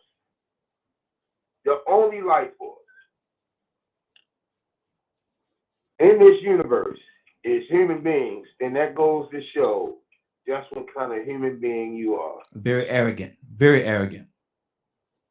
Bingo. I say it all the time, man. You know, how arrogant are some people to think that Earth is the only planet that has life form? That's very arrogant. I want to do something real quick. I want to do it again. We're doing a state roundup. Type in the box, regardless of what platform you listen or you're watching on. Type in the box, in the chat box, what city or state you're in, or even country. Well, just put what state you're in. You might not want people to know what city you're in, but put your state. We're doing a state roundup. We're trying to figure out where everybody is actually watching or listening from. So if you don't mind, take a second, just put the abbreviation of your state or whatever, however you want to do it. But let's do a state roundup. Tucson, you have something on your heart, brother. What's on your heart? No, I mean, we started off with a simple conversation about the virus. Charlotte, good morning, Charlotte, North Carolina. Just a theory. It was this whole thing was made up. Right? And it's just as confusing or simple as that. Somebody says it's just something that you believe that it's a theory, but can it be that there is so much of a wide realm of ideas in the minds of the people that we can go as far as we are going with just a simple thought? There are different things. Some people live in a spiritual realm, and other folks say you just as crazy as you can be. You know, to say that, okay, the devil got kicked out of heaven and took the third of his angels with him, and they mad. Excuse me, I must just say it, and they mad as hell at mankind. Hey, because you took their place, or you will. Some say that's just a theory. So to kind of bring us, at least in the direction that we was going, is this all just made up by the government? Well, the government has the why is it that it's so hard if you don't like the government that you got to get another one? Wow. I don't know. I'm just asking for a friend. We know that the government's corrupt. You can't trust them. But you can't. Why is it that you can't uproot them? And they keep doing the same thing. If you tie a conspiracy in, then it's all one big happy family. Just passing down the torch. Wow. That's just a theory. That's just a theory. 508-924-3521. 508-924-3521. Give us a call. We'd love to have you. Do a couple of shout outs. We got Charlotte, North Carolina. We got Paris, France. We got North Carolina. We have Georgia. We have Kentucky. Go back up here. Arkansas. We got, and keep them coming, y'all. Keep them coming. Doing a roundup, doing a state roundup. Let me know where you all are from. Let me know where you all are listening in from right now. I definitely want to know that. Take a second and just type it in. Type it into the box. Okay, good. We're gonna keep this thing going. Captain, good morning, sir. How you doing this morning? Man, I'm good. Thank you for asking, my brother. How's everybody in the Morning Glow? Hey, doing good, man. We're talking about conspiracy. Do you believe in conspiracy theory? Do you believe that? And it started off talking about the vaccine, the COVID, the vaccine, and how all that tie together. Take it, don't take it. Is it just smoke and mirrors, or if you will? Did the government just put something out there to population control? Is what a couple of people said as well. So with all that big wad I just gave you, make something out of it. What's on your heart? Well, if anything, some people would say that you'll find us believing more conspiracy theories than any other race of people in America, and rightfully so, because we really have been victims of the conspiracy. There's no question about it. Anybody say that we have not been a victim of conspiracy, then clearly they have not. I don't know where they've been. There is a certain paranoia that's in conspiracy theorists, and there is some conspiracy theorists that just off the mark. But when I think about the conspiracy theory, I think about everything that has been planned covert to bring about our demise. Now, some people don't believe that there's a cabal or there's a conspiracy to depopulate the planet. Bill Gates has been considered a part of that conspiracy. They even threw my man, Dr. Fauci, as a part of that conspiracy, depopulation. Yes. It is better to kill 1 million people than to feed 1 million people. Well, then we go to the vaccine. What was the reason? Do we believe that COVID-19 was created in a laboratory with the ultimate goal to eliminate a certain class of people? I used to believe that it had some validity, but I don't know if it's a conspiracy or if it's an experiment that have gone wrong. But because we had the Tuskegee experiment, and because they gave smallpox blankets to the Native Americans, we all know the history of what have happened to us, what happened to Wall Street. So we have the right to believe that there's conspiracy against us. There's no question that you look at the disproportion of blacks that is pulled over every day, the disproportion of young black African-American males that is killed by rogue cops, the disproportion of employment, the disproportion of arrests. So what else we could think?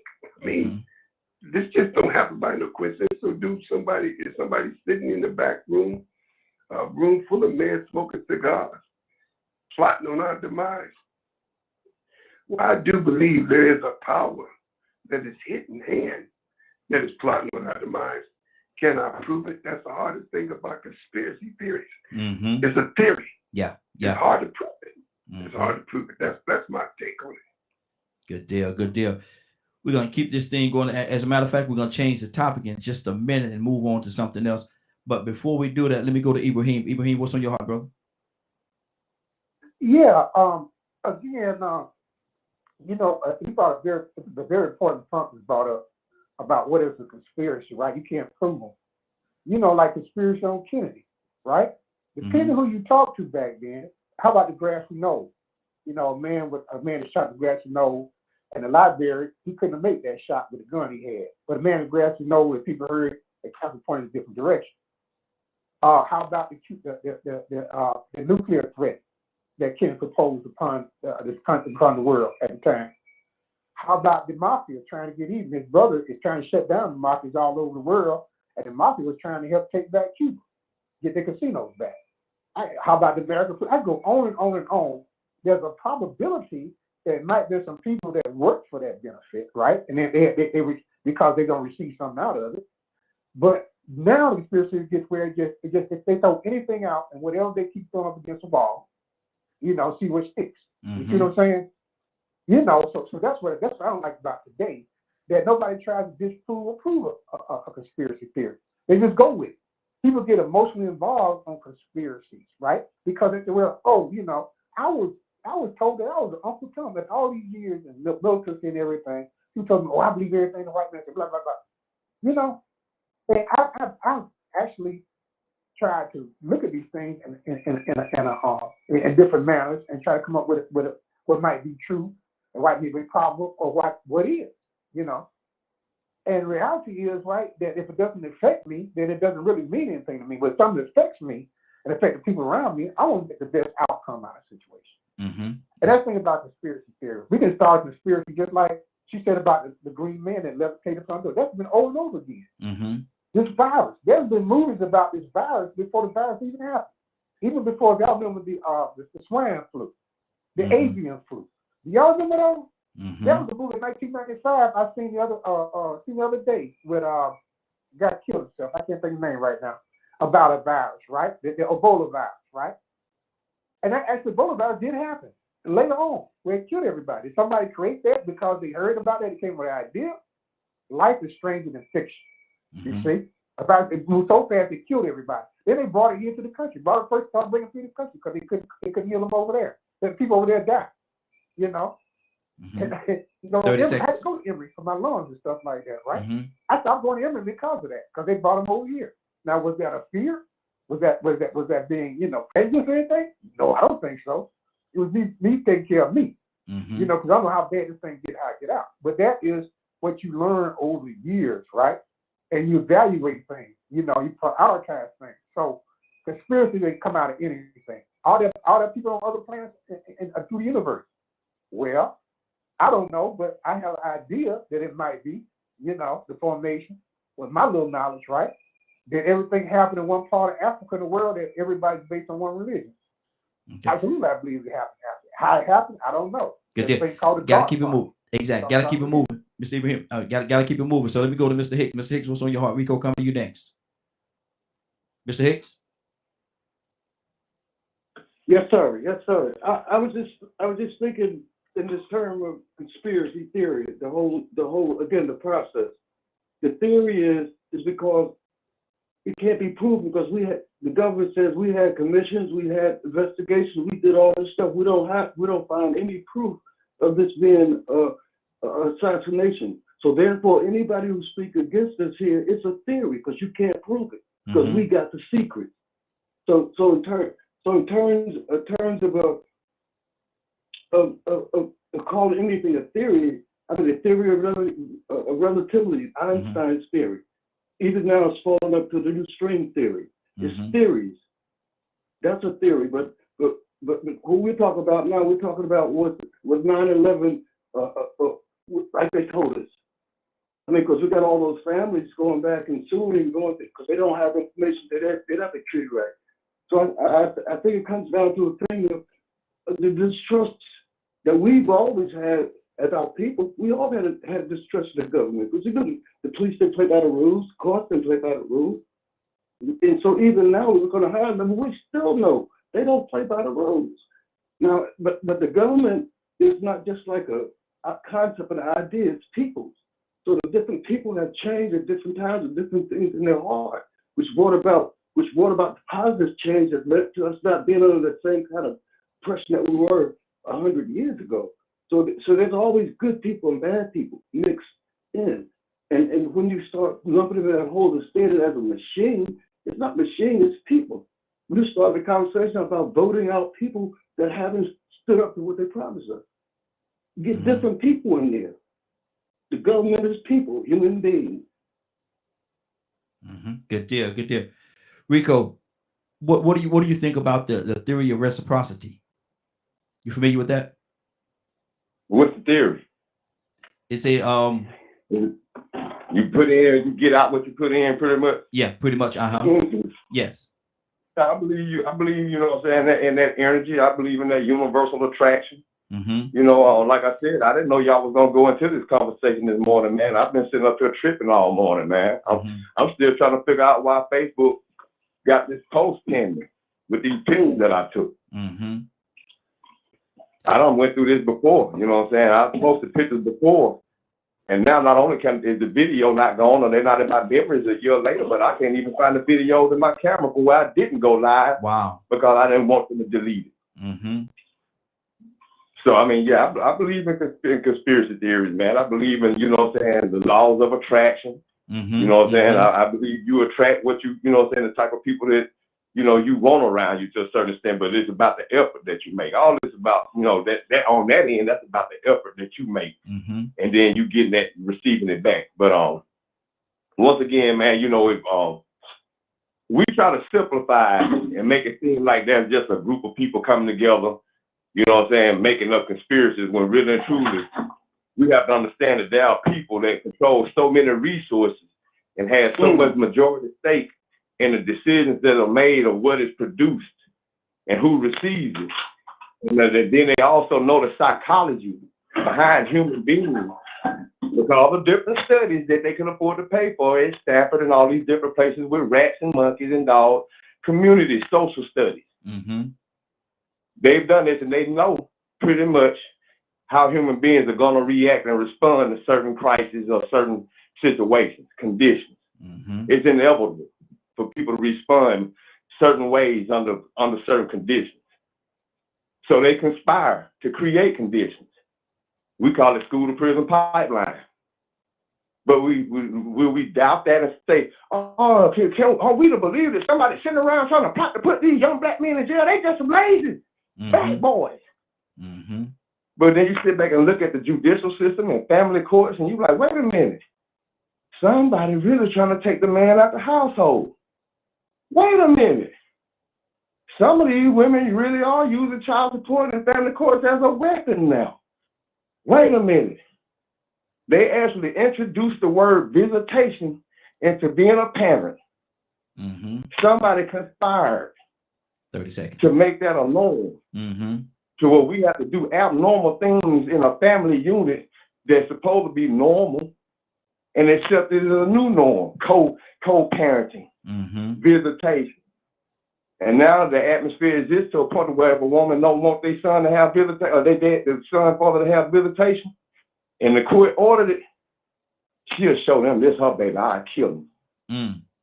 Somebody conspired to create them conditions because they know that you get drunk with power.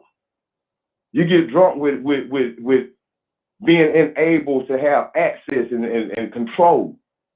People lose that. They know that, man, listen, they have psychiatrists in corporations that analyze, psychoanalysts, that teach you how to market to people to sell your product. Look at Kanye. Okay, good deal. Kanye selling trash bags. Wrap it up, Enrico. And people have made him a billionaire. So yeah, people conspire, man, because they actually do research on human behavior and human activity. They understand that we are addicts and we are consumers, and whatever you sell from an influencer will get people to go in that direction because it makes money. You know, maybe it's money over everything, or maybe it's just fitting in. But there's so many different reasons why people do what they do, and a lot of these major corporations conspire to keep people in that fog. Good deal. Good deal. Got to keep this thing going. 508-924-3521. 508-924-3521. Give us a call and continue to let us know where you're watching and where you're listening and where you're tuning in from. We're doing the state round of whatever city or state that you're in, or even country. We got people from Paris listening in right now. Definitely appreciate each and every one of them. Sweden has said that they're listening too. So we wings are spreading. Wings are definitely spreading. Curtis, what's on your heart? And Toya with a T come to you next. Curtis, what's on your heart, brother? Well,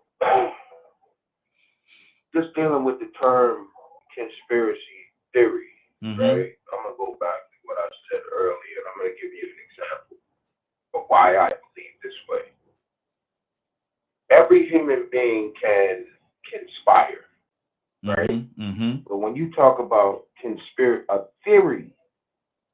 theory must be proven correct in order for it to actually go down as a theory. Einstein's law of relativity was proven, so that is a proven theory, right? Now you can throw an idea out there and people can call it a theory, but in my mind, theory must be proven. It's like music theory. You know that it's a theory because it can be proven when you play music. So now, what's the difference in conspiring or conspiracy? I can take the idea of Kennedy's assassination. I can take that idea, right? And I could easily say that I believe that John Kennedy's paperwork or death certificate was signed on the day he took that walk down 1600 Pennsylvania Avenue. You know why? And I can support it. You know why? Because on the day that John Kennedy took the walk down Pennsylvania Avenue and they had the parade, a lot of people never think about it. The first thing John Kennedy said to the vice president is, "We have a problem."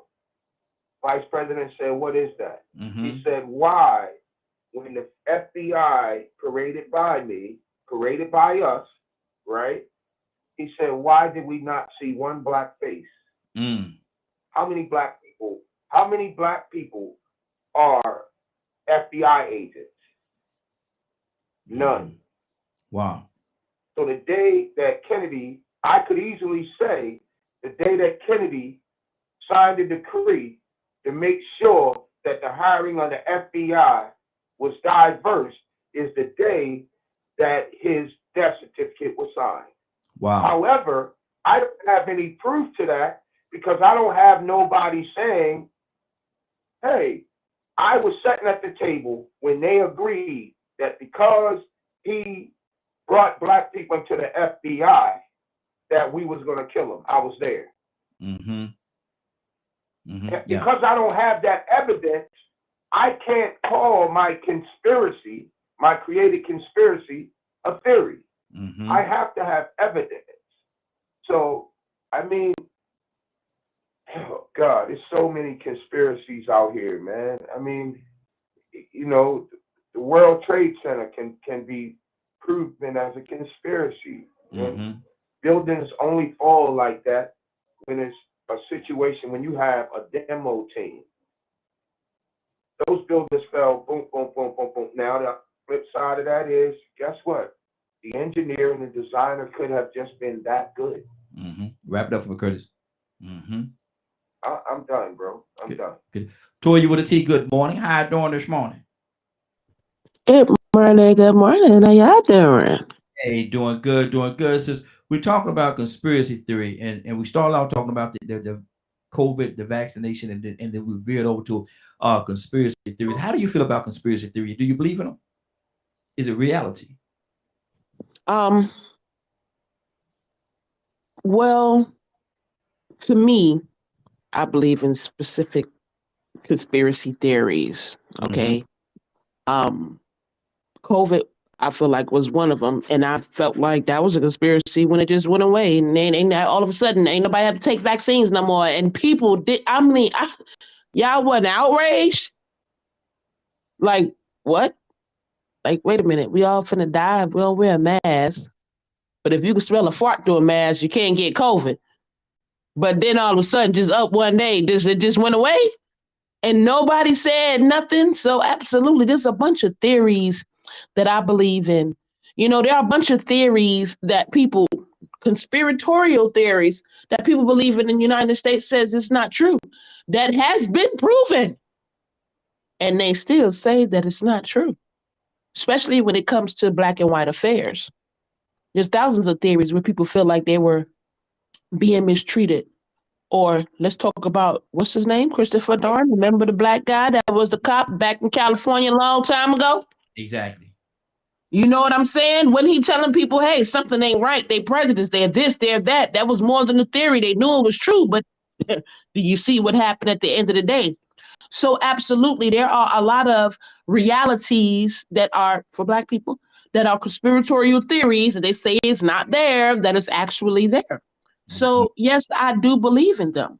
I believe that the government uses words and uses things like a spell to keep us distracted. Oh, Mhm. that's just a conspiracy theory. That's not true. White people and black people do make the same amount of money.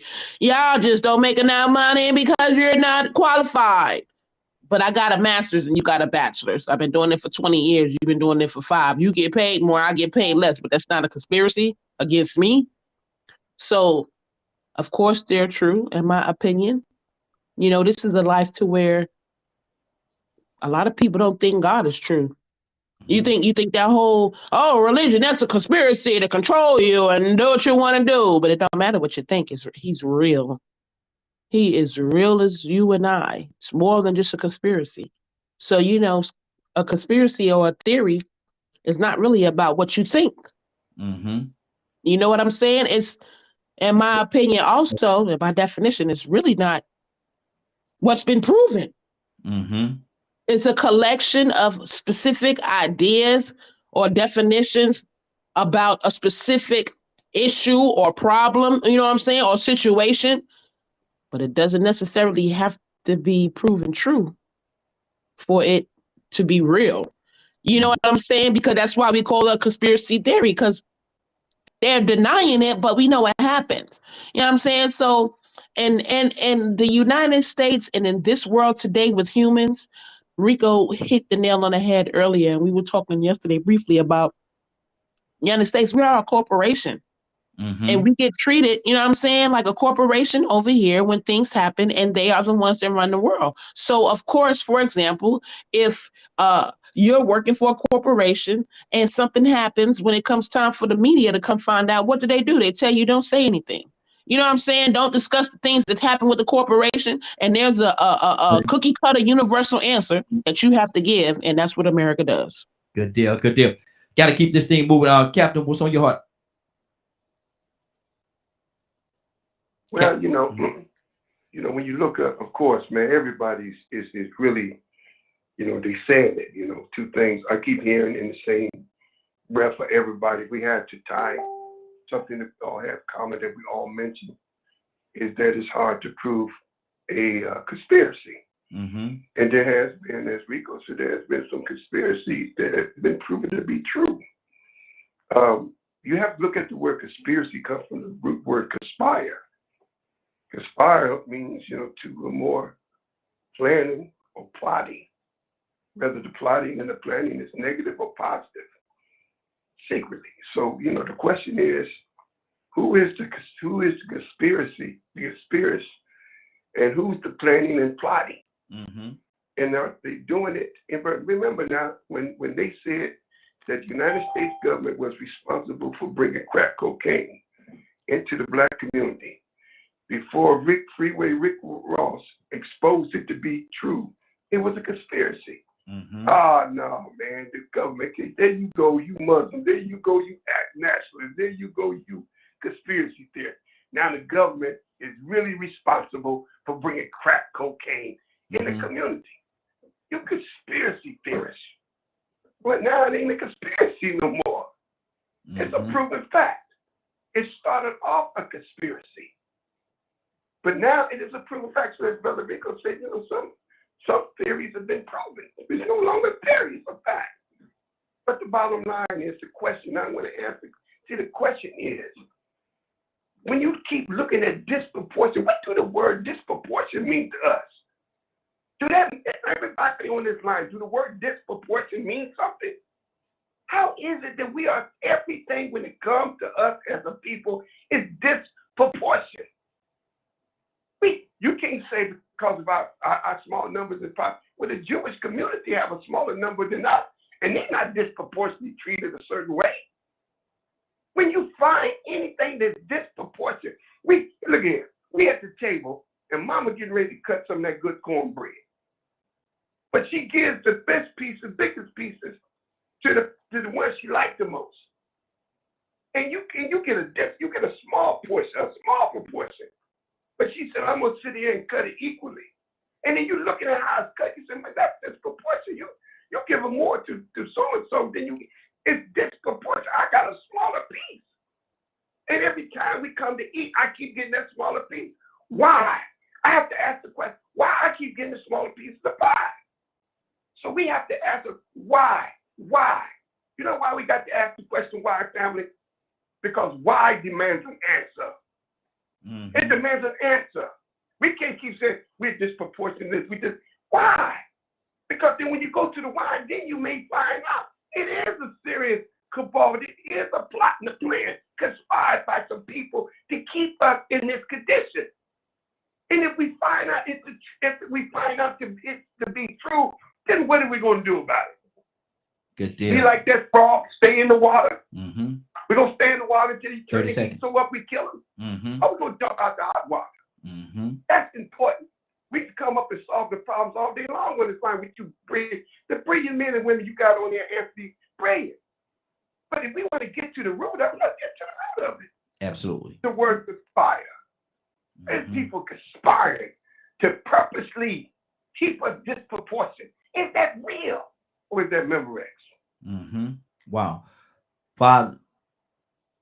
Okay, there we go. 508-924-3521. 508-924-3521. Give us a call. We talked about conspiracy theory, and I'm about to transition over to another topic. We're going to transition over to something else.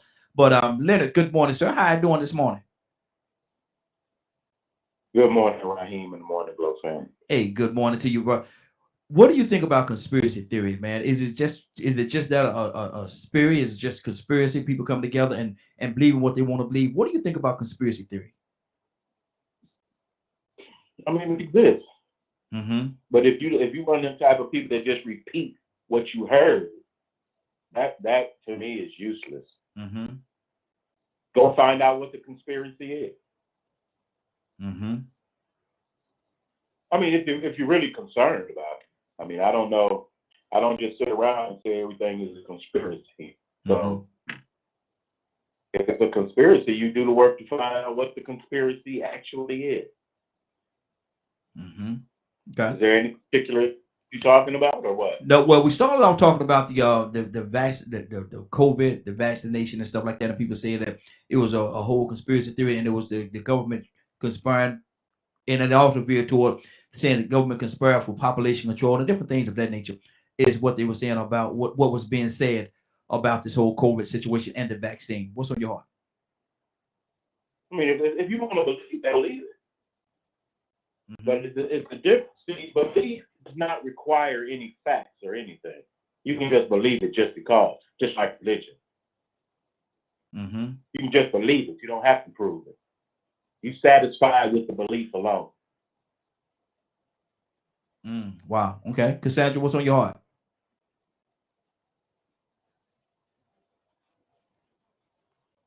Cassandra? I don't have anything else on this subject. Okay. I got another topic I want to talk about this morning. I had a couple of topics that I wanted to talk about today, but I'm gonna go to this one right here. And Curtis, I'm gonna start it off with you. Curtis, you there? Curtis, you there? Yeah, I'm here. Emancipation Proclamation. Okay. Let's talk about that for a second. What was It really was done? not to free the slaves. Oh, you just gonna jump. You just gonna jump right there. You just gonna jump right there. Go ahead, brother. Talk to me about the let's break down the Emancipation Proclamation in the way that we do it. Let's have a conversation on it. What was it? Pros, Okay. cons, indifferences. What was it? Well, to me, um, without the Emancipation Proclamation, you would not have the United States of America. Mm-hmm. Prior to the signing of the Emancipation Proclamation, you did not have the United States of America. You had two countries. Mm-hmm. You had the Union, which I don't know if you would call that the United States, but we could just call it the States. Mm-hmm. And then you had the Confederacy. Okay. The Confederacy was its own government, it had its own currency, And so it had its for own constitution. for clarity, we're talking the North and the South. Well, yeah, you can say the North and the South, but you got to consider the West as well. Yeah. Because the whole ideology of slavery, the whole ideology behind slavery and the whole nine was new territories was being discovered, and there was a beef as to would those new territories be slave states or free states. That's basically it in a nutshell, right? Mm-hmm. However, in the Emancipation Proclamation, Lincoln clearly tells you, I want to say in the second paragraph subtext, he tells you if it is to free, this is Lincoln's words verbatim. If it is to free the slaves to keep the Union together, I will do so. Mm-hmm. If it is not to free the slaves to keep the Union together, I will do that also. It's in my name. McNeil? It's in my name. So, therefore, with that being said, that tells you right there that the Emancipation Proclamation, just in that one sentence, it tells you that there was no this, oh God, it was all about freeing the slaves. No, it wasn't. It was about keeping the Union together. Mm-hmm. As a result, it was a reuniting of the United States of America. Reuniting. MCAIL. Reuniting. Wow, that's a powerful word because reuniting is it even united now? Okay, let me go to Badger. Badger, what's on your heart, brother? Emancipation Proclamation. Oh man, that's that's a tough 1. 3 minutes. Mm-hmm. I'm I have a lot of skewed or biased opinions of that Mm-hmm. because, like, you also have to remember in that it also says that it would only free the slaves in the South, not in the North, not anywhere that was controlled by Northern forces. Mm-hmm. That's right. All in the same text. So there are people that are like, well, it did really good, and so on and so on, and I'm like, well, he's held up as this gigantic hero and stuff, and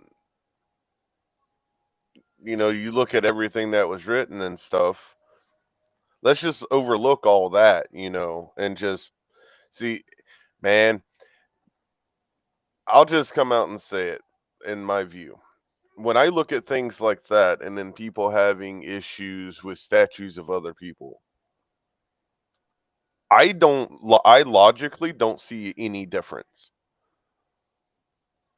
because to me what he wrote that gave people the option to support slavery.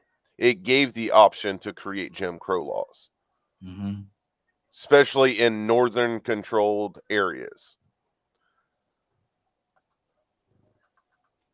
So there's that perception, and everyone wants to blame the South. When I look at what the president did back then, I blame them with their word usage and their wordplay. But I'm just some ignorant guy, remember? No, I don't remember that, brother. Okay, let's keep this thing going. Let me go to a Cassandra. Emancipation Proclamation. What's on your heart, sis? You know, like I said, we all have our ideas of what things mean or don't mean. I'm glad that it was written. I'm glad that whatever slaves were freed, that they got freedom. I'm just, once again, I want to see the glass half full, and I would prefer for them to have started freeing slaves with the Emancipation Proclamation than for them not to have done it, and then folks fighting for more years for Black people to be freed in the United States. I'm happy for it. I'm glad. Yeah, we can find loopholes and issues with everything, anything you talk about, we can find issues with it. But I'm grateful for the Emancipation Proclamation. Did it do everything that it needed to do? No, but it was a start. It was a start, and I'm grateful for that start. Okay, that's good. That's good. Keep this thing going. Let's go to Captain. Captain, what's on your heart? Emancipation Proclamation. You know, it's kind of strange, man, that emancipation was what it was. It was a proclamation. Emancipation wasn't no law. Y'all got to look at Emancipation Proclamation. Why did they put the two together? Look up the word proclamation. Proclamation means to proclaim. That's all. Here's a man emancipation is not a law. I'm proclaiming them to be free by words. I'm proclaiming the slaves to be free by words. Man, that's deep, y'all. Look at it. Why did the proclamation is not a law? Look up the word proclamation. It's not a law. Here's a man who's the president said, I'm going to proclaim the Negroes to be free. Not by deed, but by word. That's why everybody who knows what the word proclamation means, it does not mean free from one, it means free from one's hand, but never free from one's control. Emancipation, y'all do your homework. Look up the word emancipation. It's a proclamation, it ain't no law. Here's a man that's proclaiming as president. I'm going to proclaim slaves to be free. Word, just words. I mean, it says here, proclamation. Something that is proclaimed, a public and official announcement. Proclamation, emancipation, a proclamation. So imagine something that is proclaimed, a public and official announcement. I, Abe Lincoln, is proclaiming that the Negro is free. With no law. So that's why when you look at it, you got to make sure to understand the proclamation is not a law. It's not a law. It's not a law. Good deal. So we got to be very clear when we use that word. So of course, you could free somebody from your hand, but that ain't freedom. When you don't free them from your control. Absolutely. Is Black people still under the control? Yes. You can let me go all day long. You can let me out that little box and say, okay, you out the cabin now. Get out the cabin. See that big old yard? I'm free myself. 30 seconds. But there's a fence. There's a fence. Oh, you're free from the little box. But you ain't free my control because there's a fence. So you can only go so far. And there's a fence. Whether that fence 100 yards, 200 yards, or half a mile, there's still a fence. So you're still on my property. You're still under my control. But you're free from that little box that I had you in. Wow. We ain't free, man. We may be free in our own thinking. But if we was free, then you should be able to see. One of the things about the Bible, when you look at Jesus, they had his hands bound. He was bound to the cross. His hands being nailed to the cross means he did not have the freedom. When you bind somebody's hands, you take away their ability to do for themselves. Our hands have been bound. And we got to be very clear. Because somebody tell you free. So Malcolm used the word. A cat can have kittens in the oven. That don't make them biscuits. Wow. Because somebody tell you free. That don't mean you're free. Good deal. That's on my heart. Good deal. Rico, what's on your heart, brother? Emancipation Proclamation. Yeah, man, what's on my heart is I know where this conversation gonna go. So I'm gonna yield my time to Ibrahim to go ahead and break it down and give us a little bit more knowledge like what Captain D just gave. You know what I'm saying? Because it's true what he said. I'm gonna yield my time to Ibrahim, and then I'm gonna wait on the counter. What counter you talking about, man? What you talking about? I'm free. Okay. Good deal. I'm just gonna sit back and wait, man. I'm gonna listen to this one right here. I know where it's going. Okay. But you know what I'm saying? Co-sign on Ibrahim on Muhammad and yield my time to Ibrahim because I know he ready to, and he either him or he. I know Well, he's going to cover some more of that knowledge. Well, I'm going to Hicks next. I got Hicks next on the agenda. So Hicks, Mr. Hicks, talk to me, brother. Emancipation Proclamation. Wow. Great topic, right? One ready for that one, were you? Well, I don't know how to, well, I think about when I was young, when I started reading and learning about the history and the suffering of our people, where we came from, and how angry I was, basically because I had read the Constitution and all these good words, but yeah, we went through all of that, and I got angry, and it led me into a sin. But when I was a child, I grew up to be a man, I started looking at it in a different kind of insight, was the fact that however this paper was written, whatever these amendments that came about, however the divine is operating in this state, that it created the world we are now. It's not perfect. We don't have everything, but I'm free. I'm liberty. I got movement. I mean, I remember when I got in prison, and it hit me like a ton of bricks. I couldn't do anything. I couldn't go to the bathroom. I couldn't move. One day I was in the cell and I was thinking, middle of the night, and I thought about it. I said, if this place caught on fire, I couldn't get out of here. It was just the thing of that bondage. And it made me reflect how my people, through the annals of time, with all the anguish, must have felt. But I look now and I say, it was for a political thing. It was for a move. But when you study Lincoln, how his whole spirit and stuff resolved as the war went on, he grew. I remember one speech, he was talking to white people now. He said that there was a curse. There was a curse on us for what they had done, and that bloodshed, all of those brothers, all those people killed, was a result of that. But I 14th Amendment, all those things, they give us what we have now. My concern is that anyone tries to take that away from us. Don't let them take that from us. Don't let them take us our freedom to decide what goes into our body without being the risk of losing our jobs or standing on our beliefs that are biblically based. But that, yeah, I love it, all of it. Wow, good deal. Toya with a T. Emancipation Proclamation. What do you get from that? Now, you know, you've been doing a lot of studying and stuff like that, Toya, and you right there at the cusp. You about to be the one we've been waiting on, Toya with a T. So talk to us about Emancipation Proclamation. Yeah, no, but you know, that's a tricky subject, right? Because it is not the Constitution, came about 100 years afterwards. And although it's a proclamation in law or in a judicial system, or when you're creating laws and statutes for the Constitution, that's normally what they do. They put in proclamations first, and that's what has to get approved.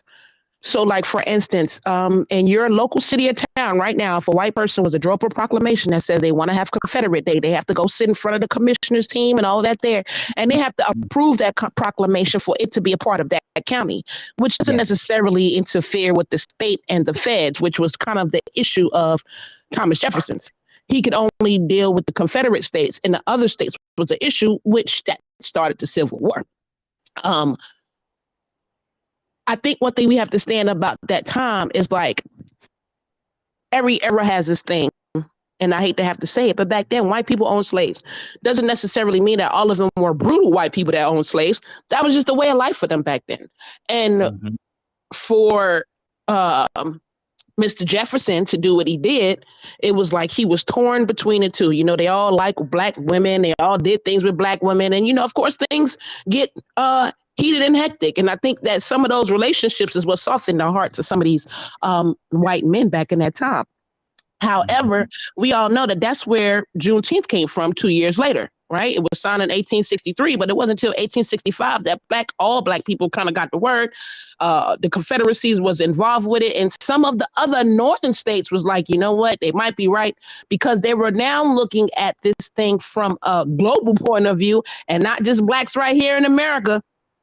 So we have to keep that in mind, that when they turned their faces from slavery here, they had a whole nother divine design of a plan as the United States of America, because it was only the Union which had the North and the Confederate States of America. So when they finally did decide to all join in slavery, their focus has changed. Just read about it. Their focus changed because now they wanted to be together. They wanted to do this and have this kind of power on a global scale. They wanted to get together and go beyond what they had done when they seen it here. So, which leads to another reason why they really assassinated Jefferson, because I think they really found out he was becoming soft-hearted, and that wasn't what they were doing. So, you know, here we are 100 years later, 200 years later, we're now celebrating a national holiday as Juneteenth, which still came from the proclamation, which that had to be entered into the Constitution, because, again, you know, when people die, we say the best things about them, and it doesn't necessarily have to be reality. So a lot of these history books and stuff like that, we have to be careful for, because we know that all the truth wasn't there. And it's hard for some people, especially prejudiced white men, to even acknowledge a lot of the truth back then. But I think when they saw him getting soft and they saw the direction he was taking, they was like, nah, you ain't even going to be here. You finna mess this up. So when it comes to the Emancipation Proclamation, it started the freedom that we needed, and it gave us the leg up legally and lawfully on paper at the time. Because just keep in mind, now we had just formed the United States about 100 years prior with the Constitution. You know what I'm saying? So we have to keep in mind that even though it was a tactic that was used for them back then, it still is what contributed to our freedom. So now we have to dig more, you know what I mean, and create more laws, but they often do start with proclamations. Good deal. Good deal. Leonard, Emancipation Proclamation. What's on your heart, brother? 3 minutes. I mean, it is what it is. I mean, Toya kind of hit on it. Well, the Emancipation Proclamation was a proposal to the South initially to for them to stop resisting. Mm-hmm. So when they did not cease, he went on ahead and went in 63 and actually made the proclamation. The proclamation was to accomplish different things. It was, first of all, is to attract Negroes to join the Union Army. Mm-hmm. Mm-hmm. That's why he made the proclamation. He had warned the South that if they did not cease, he would put in effect that proclamation. Also, you have to look at it from the point of this was the first use this way of executive power of that branch. Mm-hmm. So that it's like what is the president, you know, your President Trump loved doing? He did it constantly, just said things and just wrote them down. Executive order. Executive order, yeah. Now. Yeah. This is what it was. It was an executive order by the leader of the Union. Mm-hmm. And so when they did not cease, he enforced the Emancipation Proclamation, which also was because the North was getting ready to turn the tide on the war. Mm-hmm. But they had to break the South. What did they have to go get? They had to go get the slaves and sell them on joining the Union Army. Mm-hmm. That's what that proclamation was about. Okay. It freed those slaves in those states that were threatening secession from the Union. I know the answer to this question. I'm gonna pause your time there, Leonard. I know the answer to this question, but I'm the question asker, so I'm asking for the sake of the broadcast. Was there also black soldiers fighting for the South? But they had to do what they were told. Yes. Because remember, Okay. they were slaves in the South. Yeah. They did not have a choice. Mm-hmm. Okay. And Okay. this is why Lincoln proposed what he did. Because as long as they had people in all these troops they could go back and forth forever. Mm-hmm. Mm-hmm. So the North said, hey, Negroes, come join this side. Mm-hmm. And that's what they did. And we know that this was when you had the colored troops come in, and you know the forerunners to civil rights were these individuals who had fought to prove their worth in the Union Army. Mm-hmm. That's the story of the Emancipation Proclamation. Now you can put how you feel on top of that. Mm-hmm. But your feelings have nothing to do with why these people were doing what they were doing then. Mm-hmm. Okay. That's what you have to realize. If you really want to understand what it is, what it did not do, and what it did, study it from the point of the facts of the matter, not your feelings. Okay, good deal. 508-924-3521, 508-924-3521. Give us a call. We certainly would love to have your opinion on this. And before we do that, I want to do this one more time before we get out of here, man. Let's do a state roll call. State roll call. What state are you watching or listening to? Type it in the chat box so I can call it out. We have another one, say from Chicago, Pennsylvania. We got a couple of people that's actually done it already. So continue to do that. Let's do a state roll call. Let me know where you are, where you're heading from, where you're watching, what city, state, or country that you're watching from. We also have Paris say they're watching. Paris, France say they're watching, and Sweden say they're watching it as well. So keep that going, and let's do the state roll call. Ibrahim, I held you back for a second, brother. I wanted to come to you and give you the floor for just 3 minutes. Tell me what you think about the Emancipation Proclamation. Okay, let's start on the time. A floor of what? Emancipation Proclamation? Yes. Yeah. Factual, contextual, or, literally? Factually, it only applied to southern states when it was first written. The North had made a lot of money on it, and we seen the outcome of that after Abraham Lincoln was assassinated and Johnson became the vice president, turned everything back over to the South, southern states, and the Constitution. Well, as far as that, it was a great conversation. He said that that it was an announcement of freedom, or freedom. It wasn't ratified by the states at the time when it was. For constitutional law, the whole validity had to be ratified by all the states. And no, all states didn't do that at that time. Some states already ratified. But going back to the law, the Constitution, the preamble of the Constitution is the Constitution.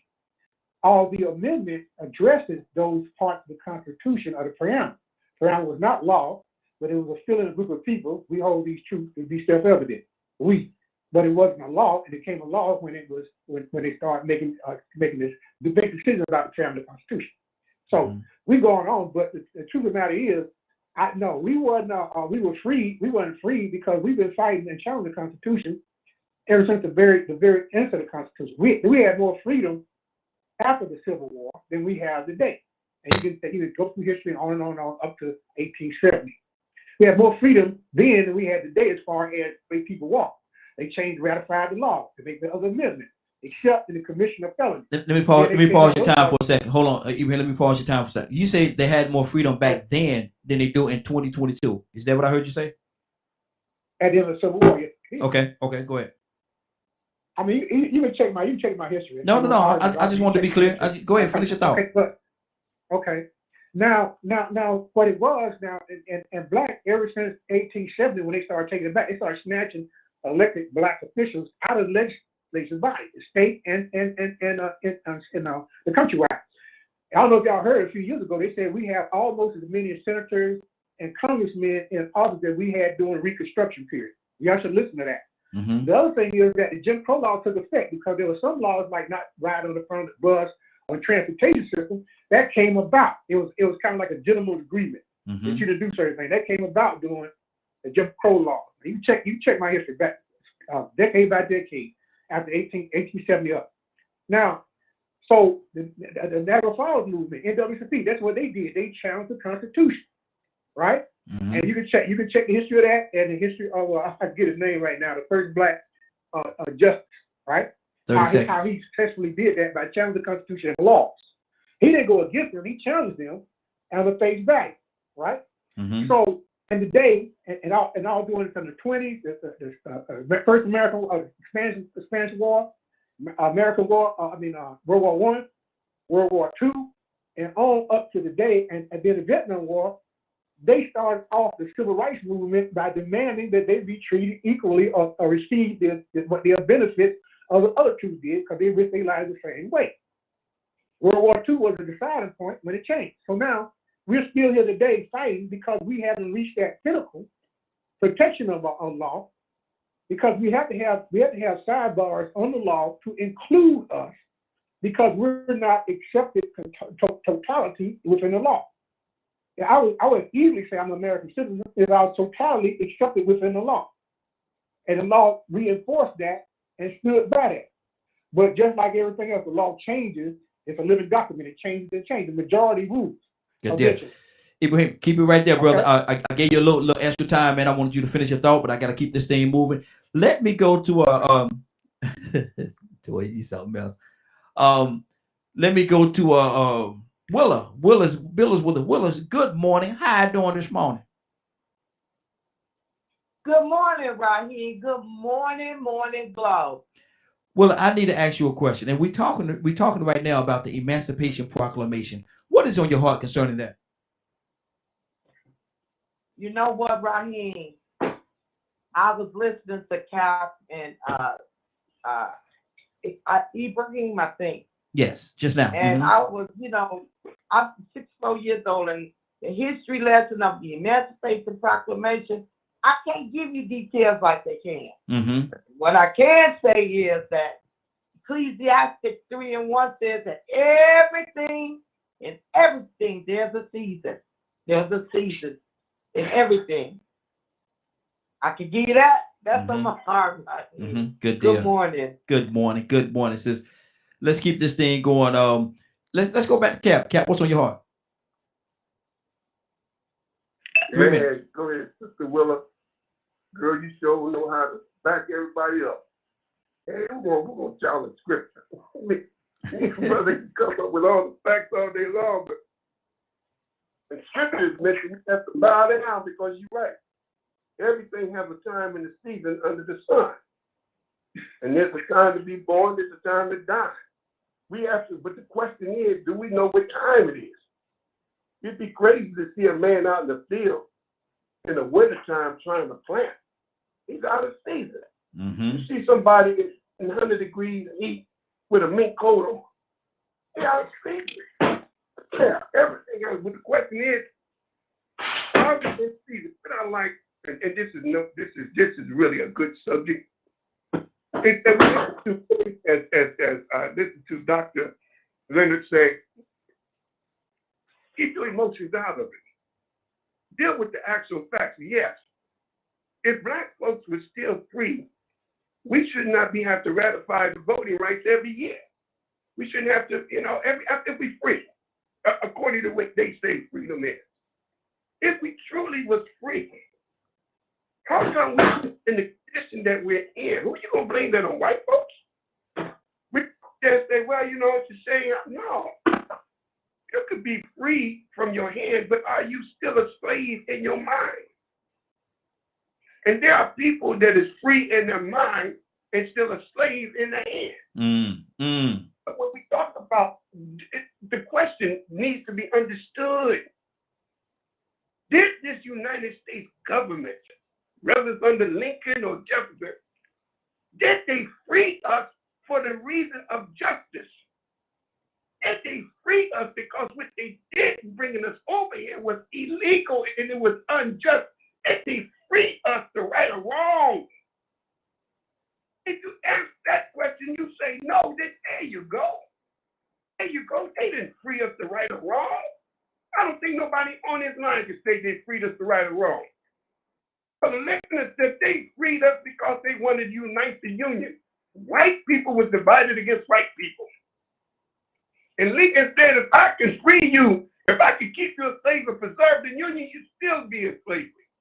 So the intent, 30 seconds. The intent, I want to know. Don't tell me you're not going to abuse me no more.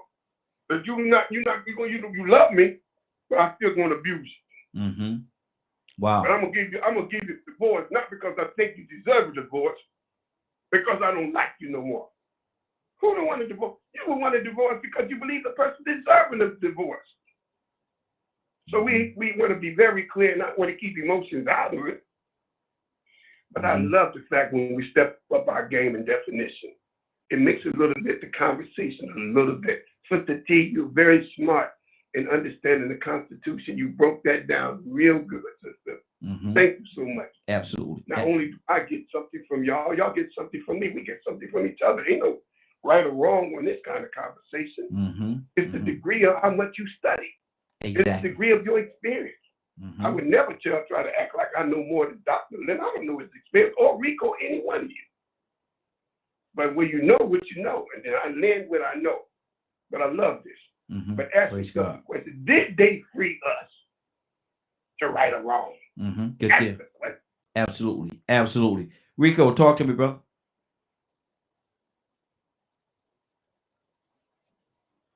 Man, I'm gonna be honest with you, man.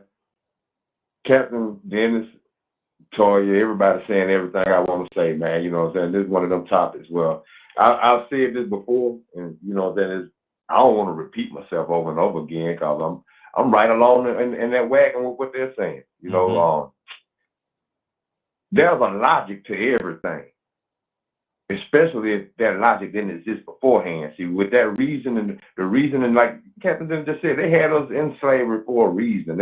It was something beneficial to what they were doing, and they loved it. It was profitable. They actually became some of the richest people on the planet in the quickest amount of time ever. It was so beneficial. Now, who you know of is willing to just let something like that go? When it, you know, like I said earlier, if something ain't broke, why fix it? They didn't think it was nothing broken. But something happened where they had to start considering that we might need these people to help us. So maybe we can manipulate their minds a little bit more with a little propaganda and whatever it is. You know how that goes, man, because people still do it today. They call it making people patriotic and sing anthems to flags and stand up and give loyalty and get mad when people kneel during the national anthem, that type of crap.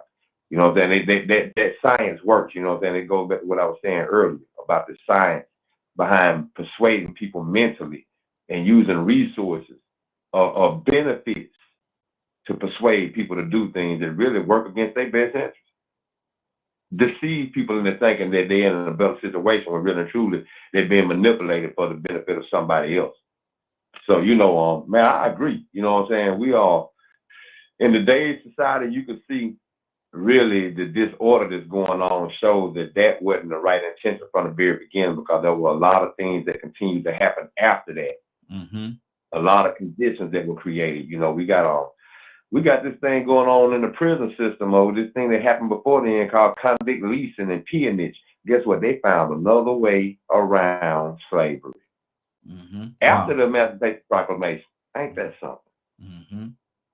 Wow. So I wonder how it has evolved now. 30 seconds.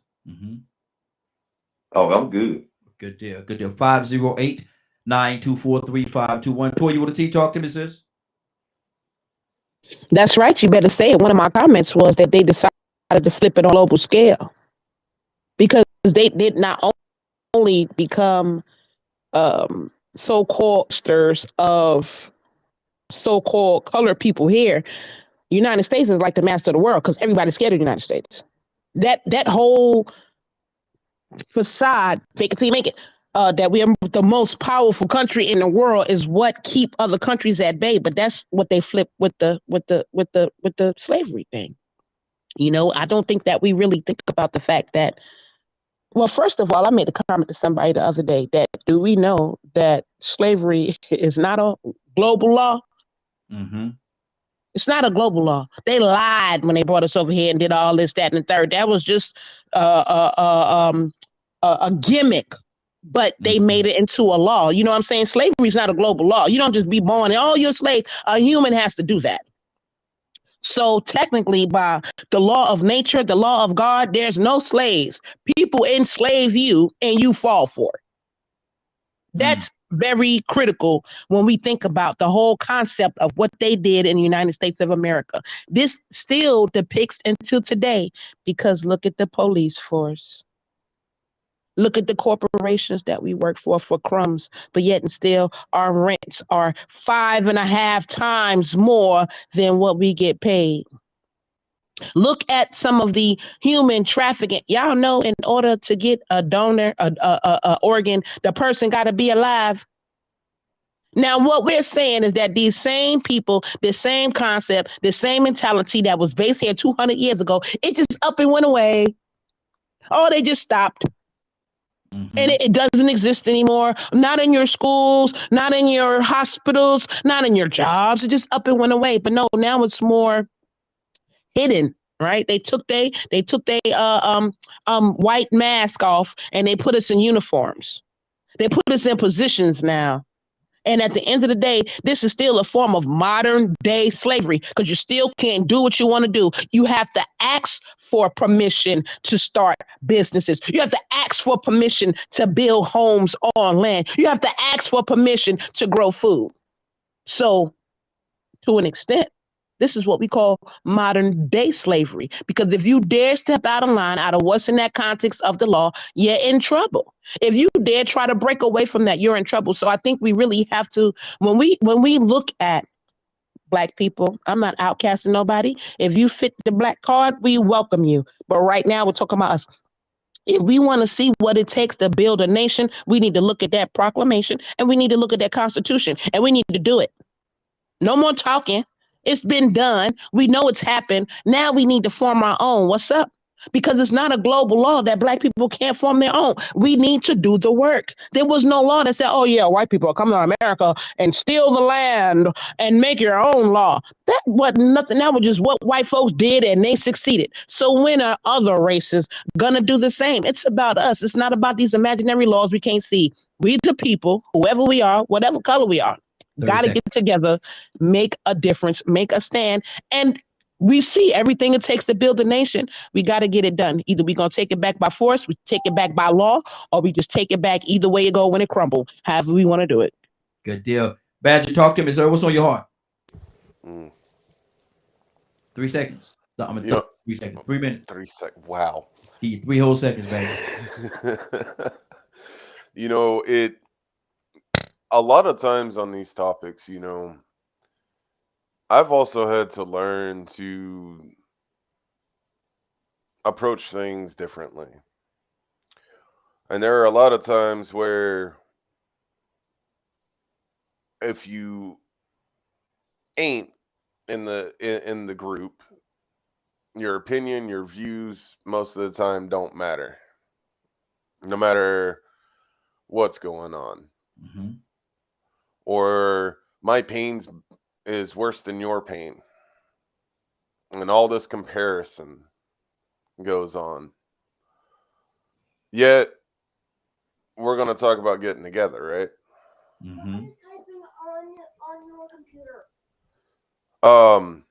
So it's how can we all get together if we can't acknowledge each other's pains and struggles and accept them for what they are without comparison and going, no, you need to shut your mouth because, you know, you're not this or you're not that or so on and so on. Like, I am 100% and always will be finding a solution so we can all get along to deal with the evil that's out here in the world. Yet we're not going to do it if we keep talking about separation. We're not. Slavery happened. What happened to my ancestors happened. I'm still pissed off about it.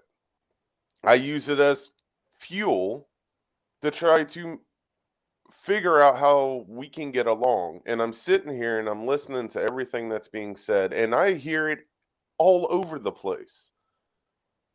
My pain is more than your pain, so therefore you don't have a say.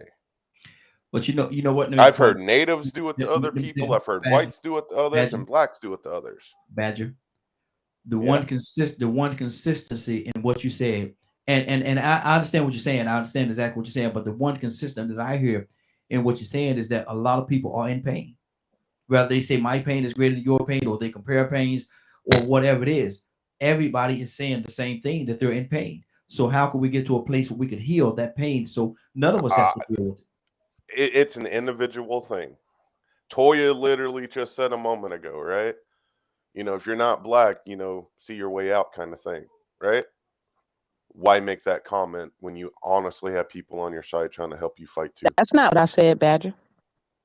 And then it needs to be rephrased because that's the way it came No, across. you have to listen, because sometimes we put blinders on because we want to hear what we hear. That's not what I said. I said I'm just talking about black people. Now, if you want to join us, we're with open arms. But the fact of the matter is, I can't identify with a slave master's pain if I'm a slave. So if you're the one that want to help me, I didn't say outcast them. I said we went through a specific thing, specific set of things. That's slavery. And if you want to be a part of it, you're welcome. And the fact is, at that point in time, a lot of white people were not going to help us because they were going to die. So my point was, we have to focus on how first for us to be free. And we are open to anybody that wants to accept that. But you're not going to get treated the same as a black person. So we can't identify with our certain pain. You know what I'm saying? That's my point. But I never said reject anybody else, because in order to be together, we got to be on the same page. Let me say it this way. I've come on here and said a few different times my experiences in this modern age, right? I don't know how much of y'all actually remember that or not.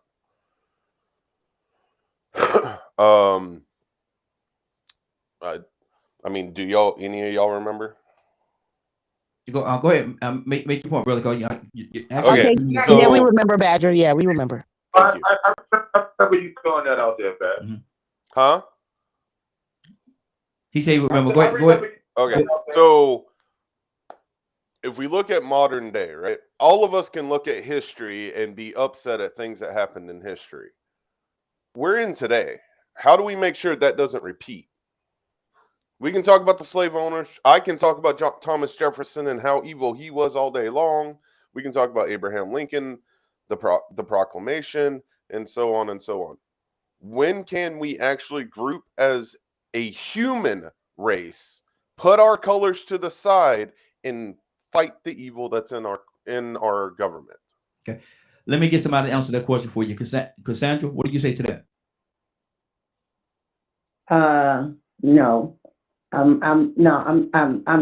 going to step away from this one. Thank you. Okay. Let me go to Ibrahim.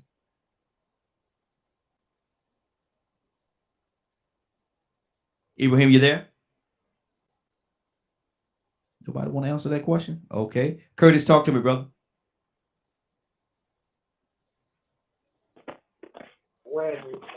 Let me answer that. I don't mind answering it. When the folks who are in charge, Badger, stop leading and governing from the perspective that race, that the color of a person's skin is more important than the content of their character, we'll get there. Okay. Go ahead, Curtis. I want to say something because Toya said something that made a lot of sense, but I want to do an addition to that. This country, the state that y'all live in right now, in many of the southern states, still have Jim Crow and Black Code laws on the books. That's right. So, in all reality, just keeping it real, in all reality, they can still govern according to those laws. They choose not to because the laws was morally passed when they were passed. But if they really wanted to govern you according to those laws, they still could, because those laws are on the books. Prime example. It would be a whole bunch of white women and black men locked up right now South Carolina, Georgia, Mississippi, Alabama, Louisiana, and Florida for interracial marriage. Yep. For example, right now, if in those very same states I just named, do you know that it is not against the law to take your guns to church? Do you understand why they passed that law? Because Master did not want to leave his guns at the house on Sunday. So there's still laws on the books that in all reality, if they wanted to carry out those laws, they could. The reason they don't is because what person that want to at least try and lie and say they're standing on a moral, they have a moral compass, what person would try and prosecute somebody for those very same laws? Good deal. Gotta keep it moving, Kirk. Gotta keep it moving. Now, Ibrahim, I got to apologize to you, brother. I came to get you now, and I realized I had you on mute because you had some background noise. What's on your heart, sir? Oh yeah. To answer Badger's question, I talked to Badger too before, and I know how Badger feels on both subjects. But our subjects are the same, intertwined with his Native American heritage, and opposed to the commerce or the credit of the whiteness of his heritage, right?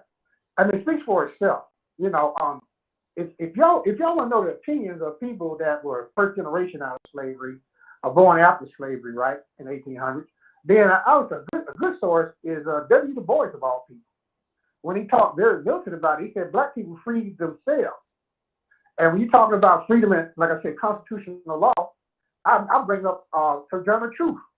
Sojourner Truth really set the line and was talking about women's right to vote even before the Civil War broke out, and freedom of her people, and freedom, and I say she freed herself, right? So instrumentally, we hear a narrative that's going to keep us apart, and in fact, all white people are on slaves. But all white people, a lot of white people in the southern states and the northern states were convinced to fight this war, you know, to make slavery free, even though it would bring down the Union and it would lose support and defense around the world to become a weak nation. You know, some people understood that down south, Tennessee and some other states. But anyway, so I think what's going on now is that the continuation of all this is still in effect. How do we deal with that? Bobby Shields said years ago, you want to end racism, you do it through solidarity, right? If you don't accept what my heritage has been, and everybody can speak on the same heritage. My family goes back before the Civil War. My grandfather was born in 1858. You see what I'm saying? So I have some skin in the game. You know, my heritage, my blood. I have skin in the game, right? Some didn't come over here till after 1920. Most white people didn't arrive here till after 1890 to the 1920s with Tater famine, you know, Poles, Czechs, blah, blah, Yugoslavia. I go on and on. You know, these numbers came in bulk from other countries. So what do we have to say about all this? If we want to deal with these things, let it be a reality. No, every white person is not my enemy. Every white person wasn't here. But if you support institutions, if you support certain laws, if you support certain candidates, you know, to be elected, then you have to take that into consideration. That should be your main consideration. 30 seconds. One last thing. Now, Trump, the way I feel about Trump and everything, and the Republican circle, I was raised in a Republican family, but I vote neutral and I vote Democrat mostly. The reason is, even though I'm against, like for instance, I'm on the right side of abortion, not far right because I'm moderate, and I'm on the left side about human rights and stuff like this, right? Because I'm a moderate, but I'm not all the way to the left. You know what I mean? That is the bulk of the people in the country, right? So I cannot vote for a person that would carry on certain. I could vote for a person that would believe in a certain amount of things, and with the, you know, even though I would be like biting my lips to vote for this person, I would vote for them because that's the right course of action. I think to go because I follow them up. I don't follow the hype. I follow the truth, the stories, right? You know, their story and the truth behind their story and the lies behind their story. Both sides, right? And right now I feel like I'm always in the middle, being hit by traffic on both sides of the road. You know what I mean? That's the danger of being in the middle. Absolutely. You know what I mean? But this is where I think that we're gonna have to get some solidarity to dealing with the issues that are prevalent now, which is slavery, which is universal slavery. You know, the job now takes your whole private life into account. Your who you interact with, like it was in the 50s, right? Good deal. Wrap it up for me, Ibrahim. And everything. Okay, I'll wrap it up. Let me wrap it up now. Okay, appreciate talking to y'all. It's been a good show. Okay, good deal, good deal. Stay right there, brother. Hold on, we'll come back to you in just a second or two. But right now, I want to go to our Leonard. Leonard, what's on your heart, brother? 3 minutes. Man, just listening in, these is one of these types of conversations where, I don't identify with preferences and romances and all of that. We need to be on the side of righteousness.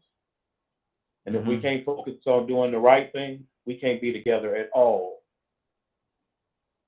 So these discussions, you should be so far past this slavery conversation, and you should be talking about compensation. We know what happened. It's time to compensate people for what has happened, because that is the right thing to do. You don't have to be a certain color to choose the right side. So if you want to be stuck in this racist structure and you want to believe things other than your actual reality, I'm not fighting against you on that matter. But one thing we can come together around is righteousness, is doing the right thing and moving forward.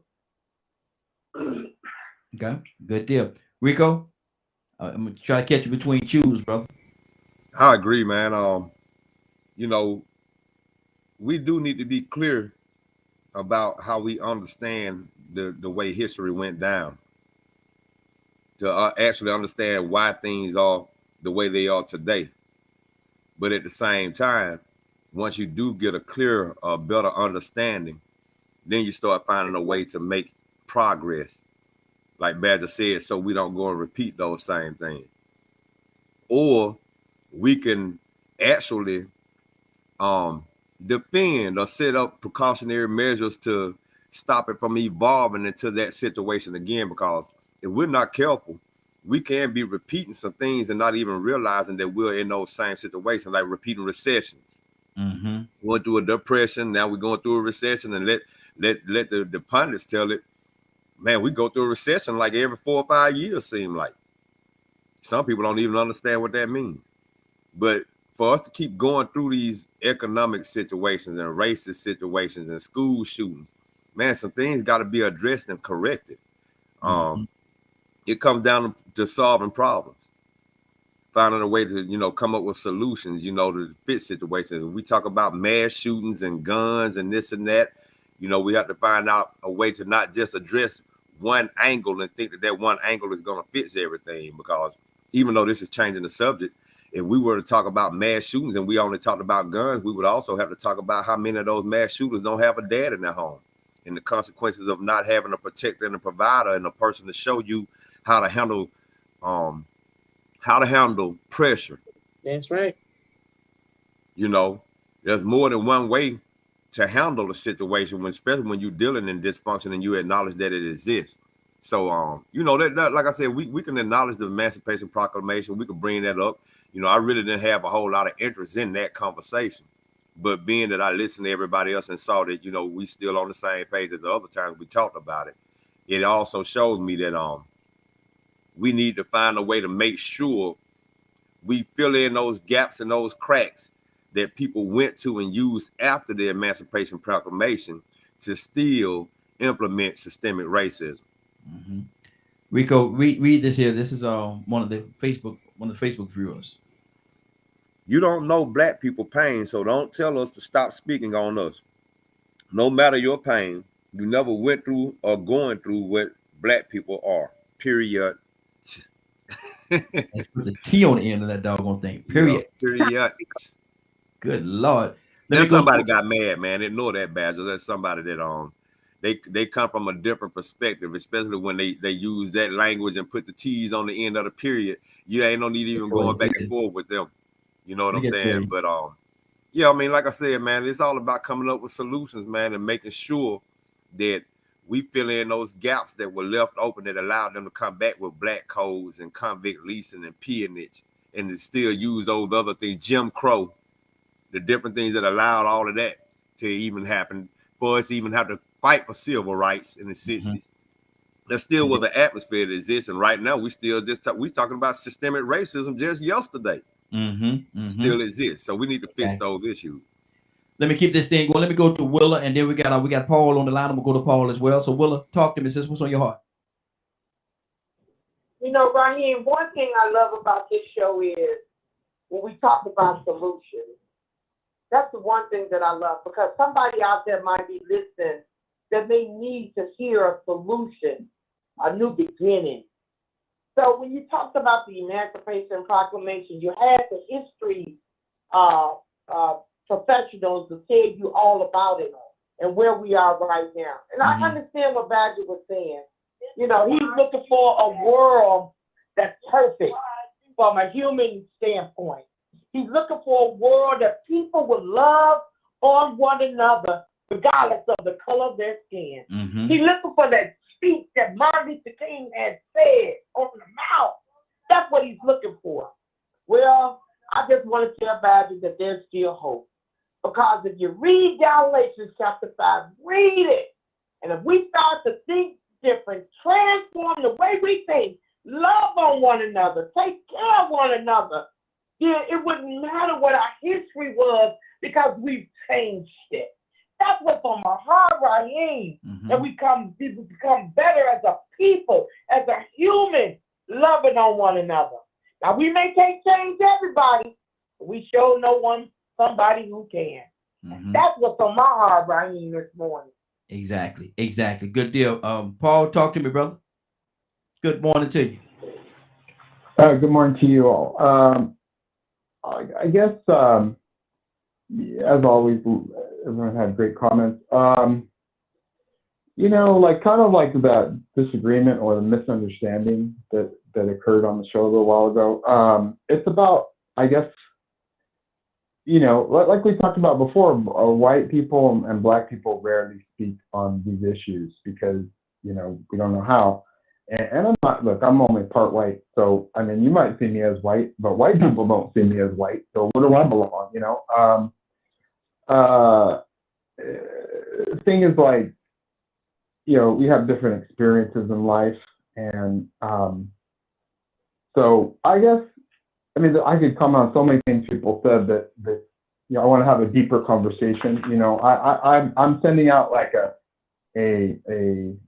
invitation, I guess. I would like to, if anyone would like to have private conversations, like one-on-one, just not, you know, not a show, just a conversation, because these are issues I care about a lot. So, you know, I'm friends with Raheem on Facebook. So find me, Paul Shelton.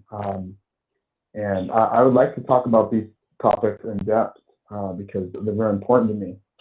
And I guess, you know, because I grew up mostly with white people, I would say that, you know, to Willa's point about, you know, trying to look for the positive message, it's like, from my experience, most white people they don't really have hostility, you know, they don't really have hostility toward blacks or any other non-white. I mean, I think things got a lot worse in the last few years for obvious reasons. But so I guess my positive message, I'm all about love. I'm all about equality, reparations, all that. I'm all about that. But, you know, that's my message, is that most white people I know aren't white supremacists. I mean, maybe they have some ingrained attitudes or whatever, but they don't have hostility.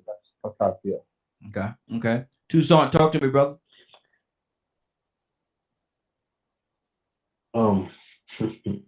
I can only use examples that I have.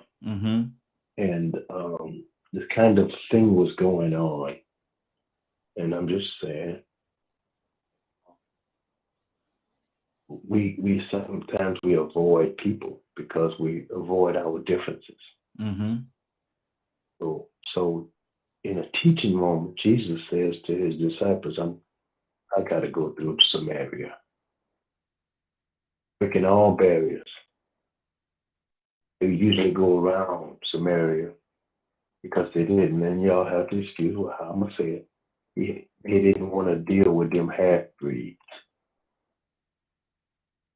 But then how you gonna fix it if you don't at least sit at the table or sit at the well? Prime example of how we can deal with stuff. Drop all you. We all are different. Mm-hmm. I mean, you don't have to be of a different ethnic group to be different. We're different here. But look at how much ground we covered by setting our differences aside just for a common goal to educate, to enlighten, to uplift, to encourage people that we don't even know. It's probably how we can do that with people we don't know, and then we look at a person that stay next door, and just because they're not like us, we say, ugh, them people. Yeah. Wow. Wow. Cassandra? Yeah, I thoroughly enjoyed the conversation.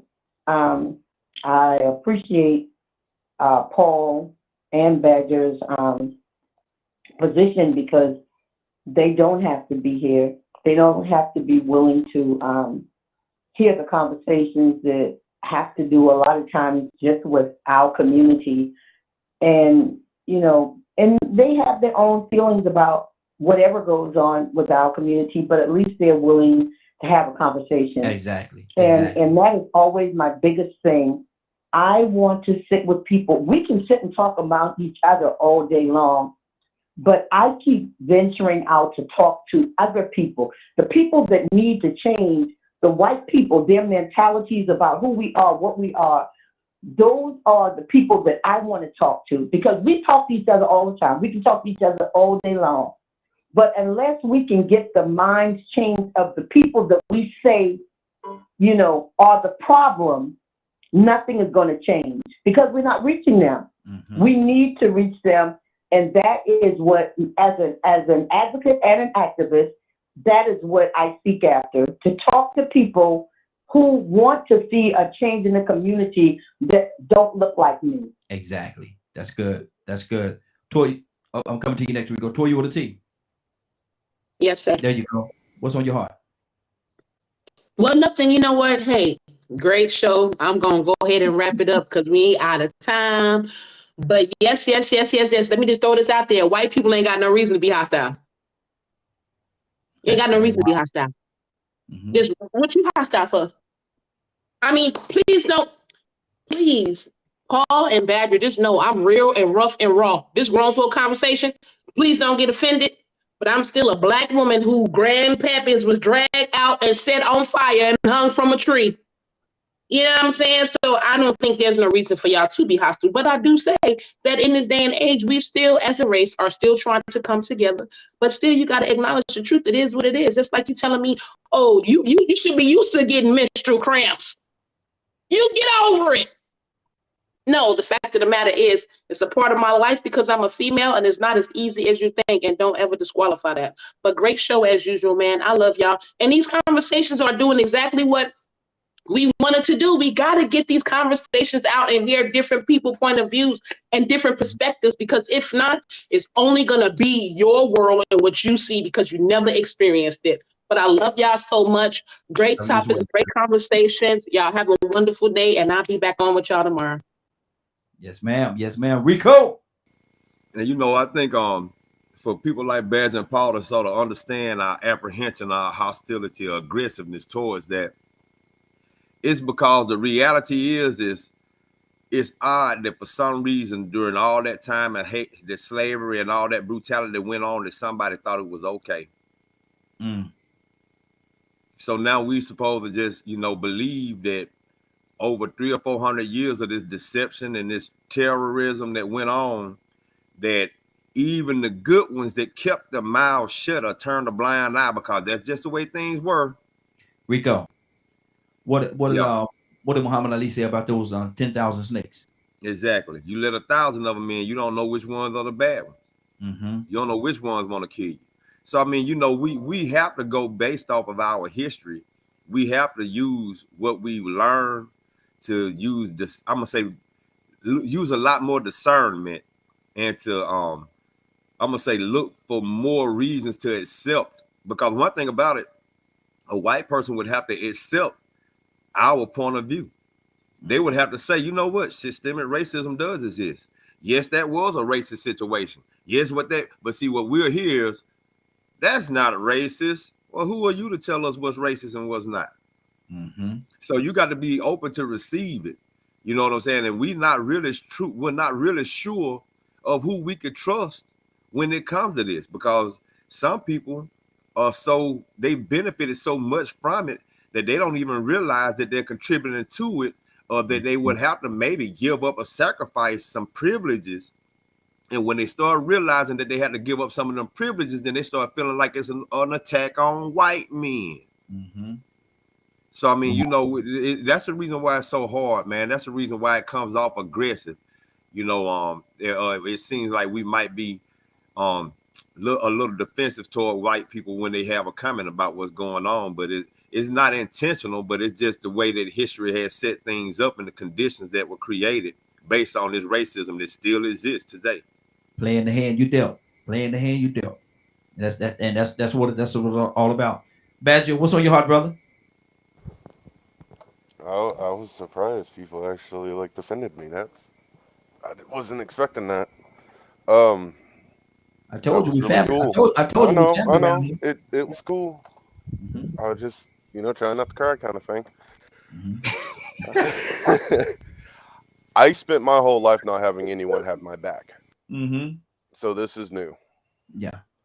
Um, you know, and you're right, Rico. I could have got upset at that person's comment. And that's like one of the things, I acknowledge, and I've told y'all many times, I am not black skinned. So therefore I don't know personally y'all's experience other than me doing my best to be empathetic to what y'all explained to me. Mm-hmm. And a lot of y'all are open to be respectful to my experiences as being an autistic, half blood Native American and white skinned human being. Mm-hmm. Now, That's the thing. That's the thing right there, is when we're both open minded enough to share empathy toward each other's pain, so we can go, oh, you're upset at Thomas Jefferson. You're upset at this person, or or the slave owners, and so on and so on. I'm upset about what they still do to natives today. I'm upset about what they do to black people every day. I'm upset at what they do to poor people every day. And that's the thing. I feel that, like, when it comes to word usage, we have to work on, as a whole, almost speaking in a general manner. It's almost like walking on eggshells, but it's not walking on eggshells. It's learning how to accept that this person's interaction with what this was done in history to their ancestors is painful to think about. It was horrible, and it wasn't all right. But we cannot, it's learning not to negate someone else's, because the moment a person thinks that you are negating them, they're going to shut down and get defensive. Most yeah. humans are like that, right? Mm-hmm. So for us to get along, if I'm respecting your ancestors and what your ancestors have went through, I understand it might be hard because y'all don't have my experience. But what about my Irish and Native American ancestors? Mm-hmm.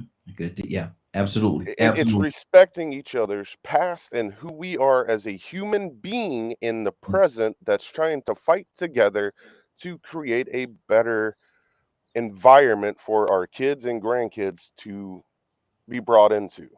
Good deal. Good deal. Or at least I think that's the goal. Mm-hmm. And it should be. Captain, what's on your heart?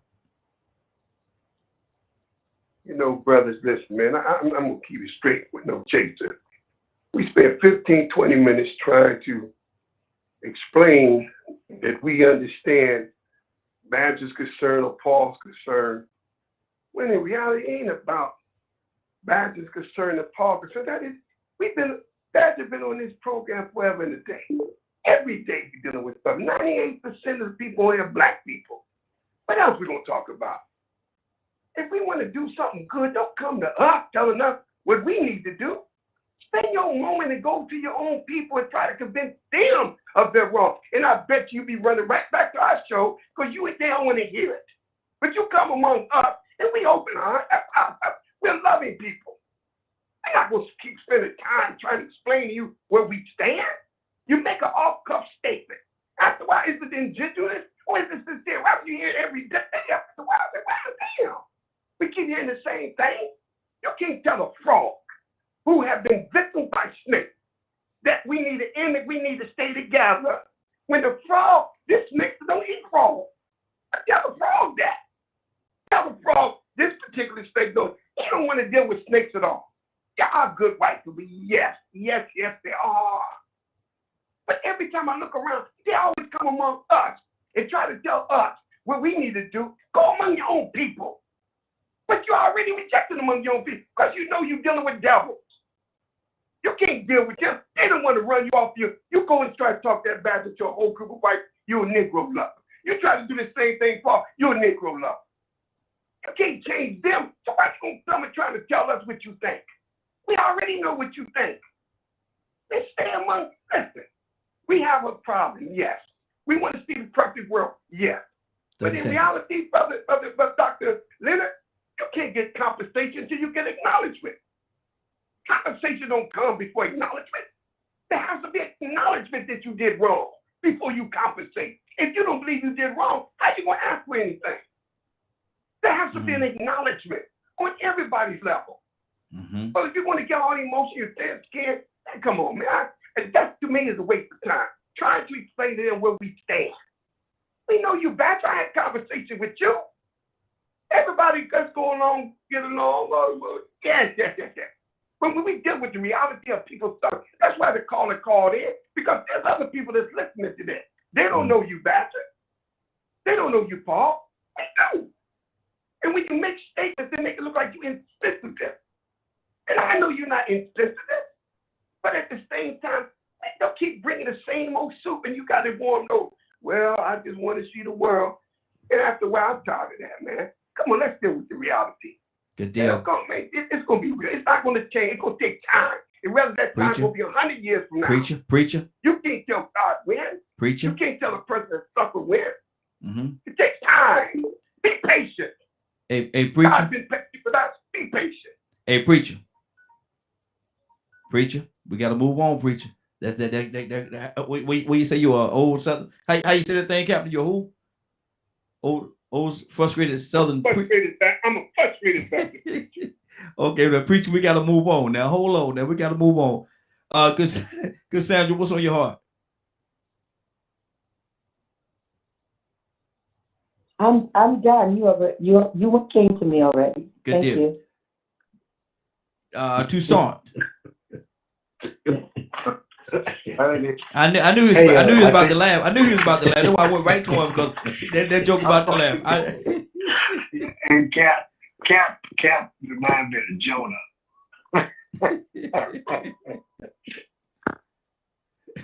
Lord Jesus. He was a frustrated Baptist preacher too. So I ain't going down there to Nineveh. Wait, Raheem. Yeah. Toussaint, can y'all, I want to apologize to everybody, please, because in the chat thing, when you said put where you are, I'm the one that put Paris, France. That's just in my head. That was a joke. That's where I want to be. So that was just in my head. So we. Exactly. And that's why she had too many comments, man. Maybe it is the reason why she's seen that purple alien. Yeah, exactly. But that's where I am in my head now. That's where I'm in my head. So can I ask you a question, Cassandra? Did that purple alien take you to Paris? Yes. People through the window. Just like that. Real quick. He transported me. You transported me to Paris. Transported. Exactly. Wow. Right. Rico. I'll make a couple of points. Yes. Yeah. A couple points I want to make is number one, right? Ibrahim, let me say this to you, brother. Let me say this to you. Yeah, yes, you can make a point, but it's 10:15, brother. Give me the quick version. We got to get out of here. Oh, yeah. Solidarity through unity. Solidarity through unity means that we are working on against the same problem that we all have, right? Mm-hmm. And the other thing is, I think that these forums should bring unity, and sometimes some things have to be brought among people of the same problem. The birds are flock together, like they have the same problems, a series of problems. It is not about anybody or one person. It's about all of our collective thought. And one thing that people tell me, I've heard it from Leonard. We talking about slavery. I was born in a segregated South, where most black people live down south. I know little of the city, even though I lived some time during my youth in Chicago and visited New York in my youth. I know about it, but I live a certain way, and I see what I see. It didn't. People tell me all the time. My experience didn't happen before prior 1865 or 1870 or 1890. All these periods of time. My experience happened right here, right where I'm living in now, Atlanta area. That's where my experience was, and the things that I think people doing was done to people. You know what I mean? That's my experience. Mm-hmm. So I would like to say that and I tell Badger, for instance, me and Badger have a lot of disagreement on certain things. He said that he's mixed, he's Native American and white and Irish. Well, I know Irish went through a bunch of problems. I know what the Irish did to black people, right? Either they were forced to or they were trying to cut out their neck. I know what Irish did to black people. Mm-hmm. Now, being a Native American, I am an Aborigine, the original tribe, right? But they, based on the theory that they use, the people they use, I don't exist. Ibrahim. A black person, me and Betty talked about how they stopped that big power out of New Mexico because they found out that it was a man of black heritage that started this thing. It was huge. It went on for weeks and it was huge. They stopped doing that because they found, black men, we cannot be Native American. And you throw a stone at anybody in Georgia, a black person in Georgia, prior to the Trail of Tears or after the Trail of Tears, right? Before 1920, that they don't have some Native American blood in their system, right? Then you tell them a lie. Good deal. Ibrahim. These Native Americans now have freedom in Oklahoma, where there are people in Oklahoma that were born among the tribes in that. Because Ibrahim ain't gonna stop. He ain't gonna stop. I said Ibrahim 3 times. Ibrahim still talking. No, he heard me. How could he not get this big old and agreed to keep it short? He agreed to keep it short. Exactly. I'll keep it short. And he don't went 3 more minutes. Ain't that something? I bet you I unmute him right now. I bet he's still talking. Let me see. He might not call. He might have heard me now. Okay, now see. That's only that. If I don't mute him, Ibrahim said, I'm gonna keep it short. I'm gonna keep it. Ibrahim is of the universe. The universe don't go on man's time. I was wrapping it up. Landing the plane. Yeah. And Cassandra, somebody said to you, laugh out loud, enjoy your vacation. Thank you. Oh man. Rico, what's going on at 3:00 today, sir? Well, if I could hurry up and catch this purple alien in this taxi to get me to this UFO taxi to get me to Dubai, I might make it in time to catch the rebroadcast. Exactly. To catch the rebroadcast of this great broadcast in its entirety at 3 p.m. Eastern Standard Time on www.dklmediagroup.com. Good deal. Somehow I believe Toya with a T got something on her heart. Toya with a T, what's on your heart? Quick version now. We gotta go. Hey, I ain't got nothing. I just said I'm gonna go and do my podcast. If y'all want to join me, go ahead and hop in my inbox so I can put y'all on. Thank y'all again. I can't thank y'all enough, and you ain't doing nothing but get me riled up to get my own. So it's gonna be 2 hours on my show and 2 hours on yours. What's up? There you go. Let's get it done. Absolutely. Look, right here. Period. Hey, is she here? Hey, Toya with a T. Is that young lady here? I don't know. Hold on. Where's she at? She normally got that call. Here I am, Raheem. Where's she at? Where you at, Willa? Is she here? I'm here. Yes, she is. here. Are you sure you're Blessings, here? everybody. Are you? I'm here, y'all. We looking for you. Okay, let me ask you a question. Are you ready?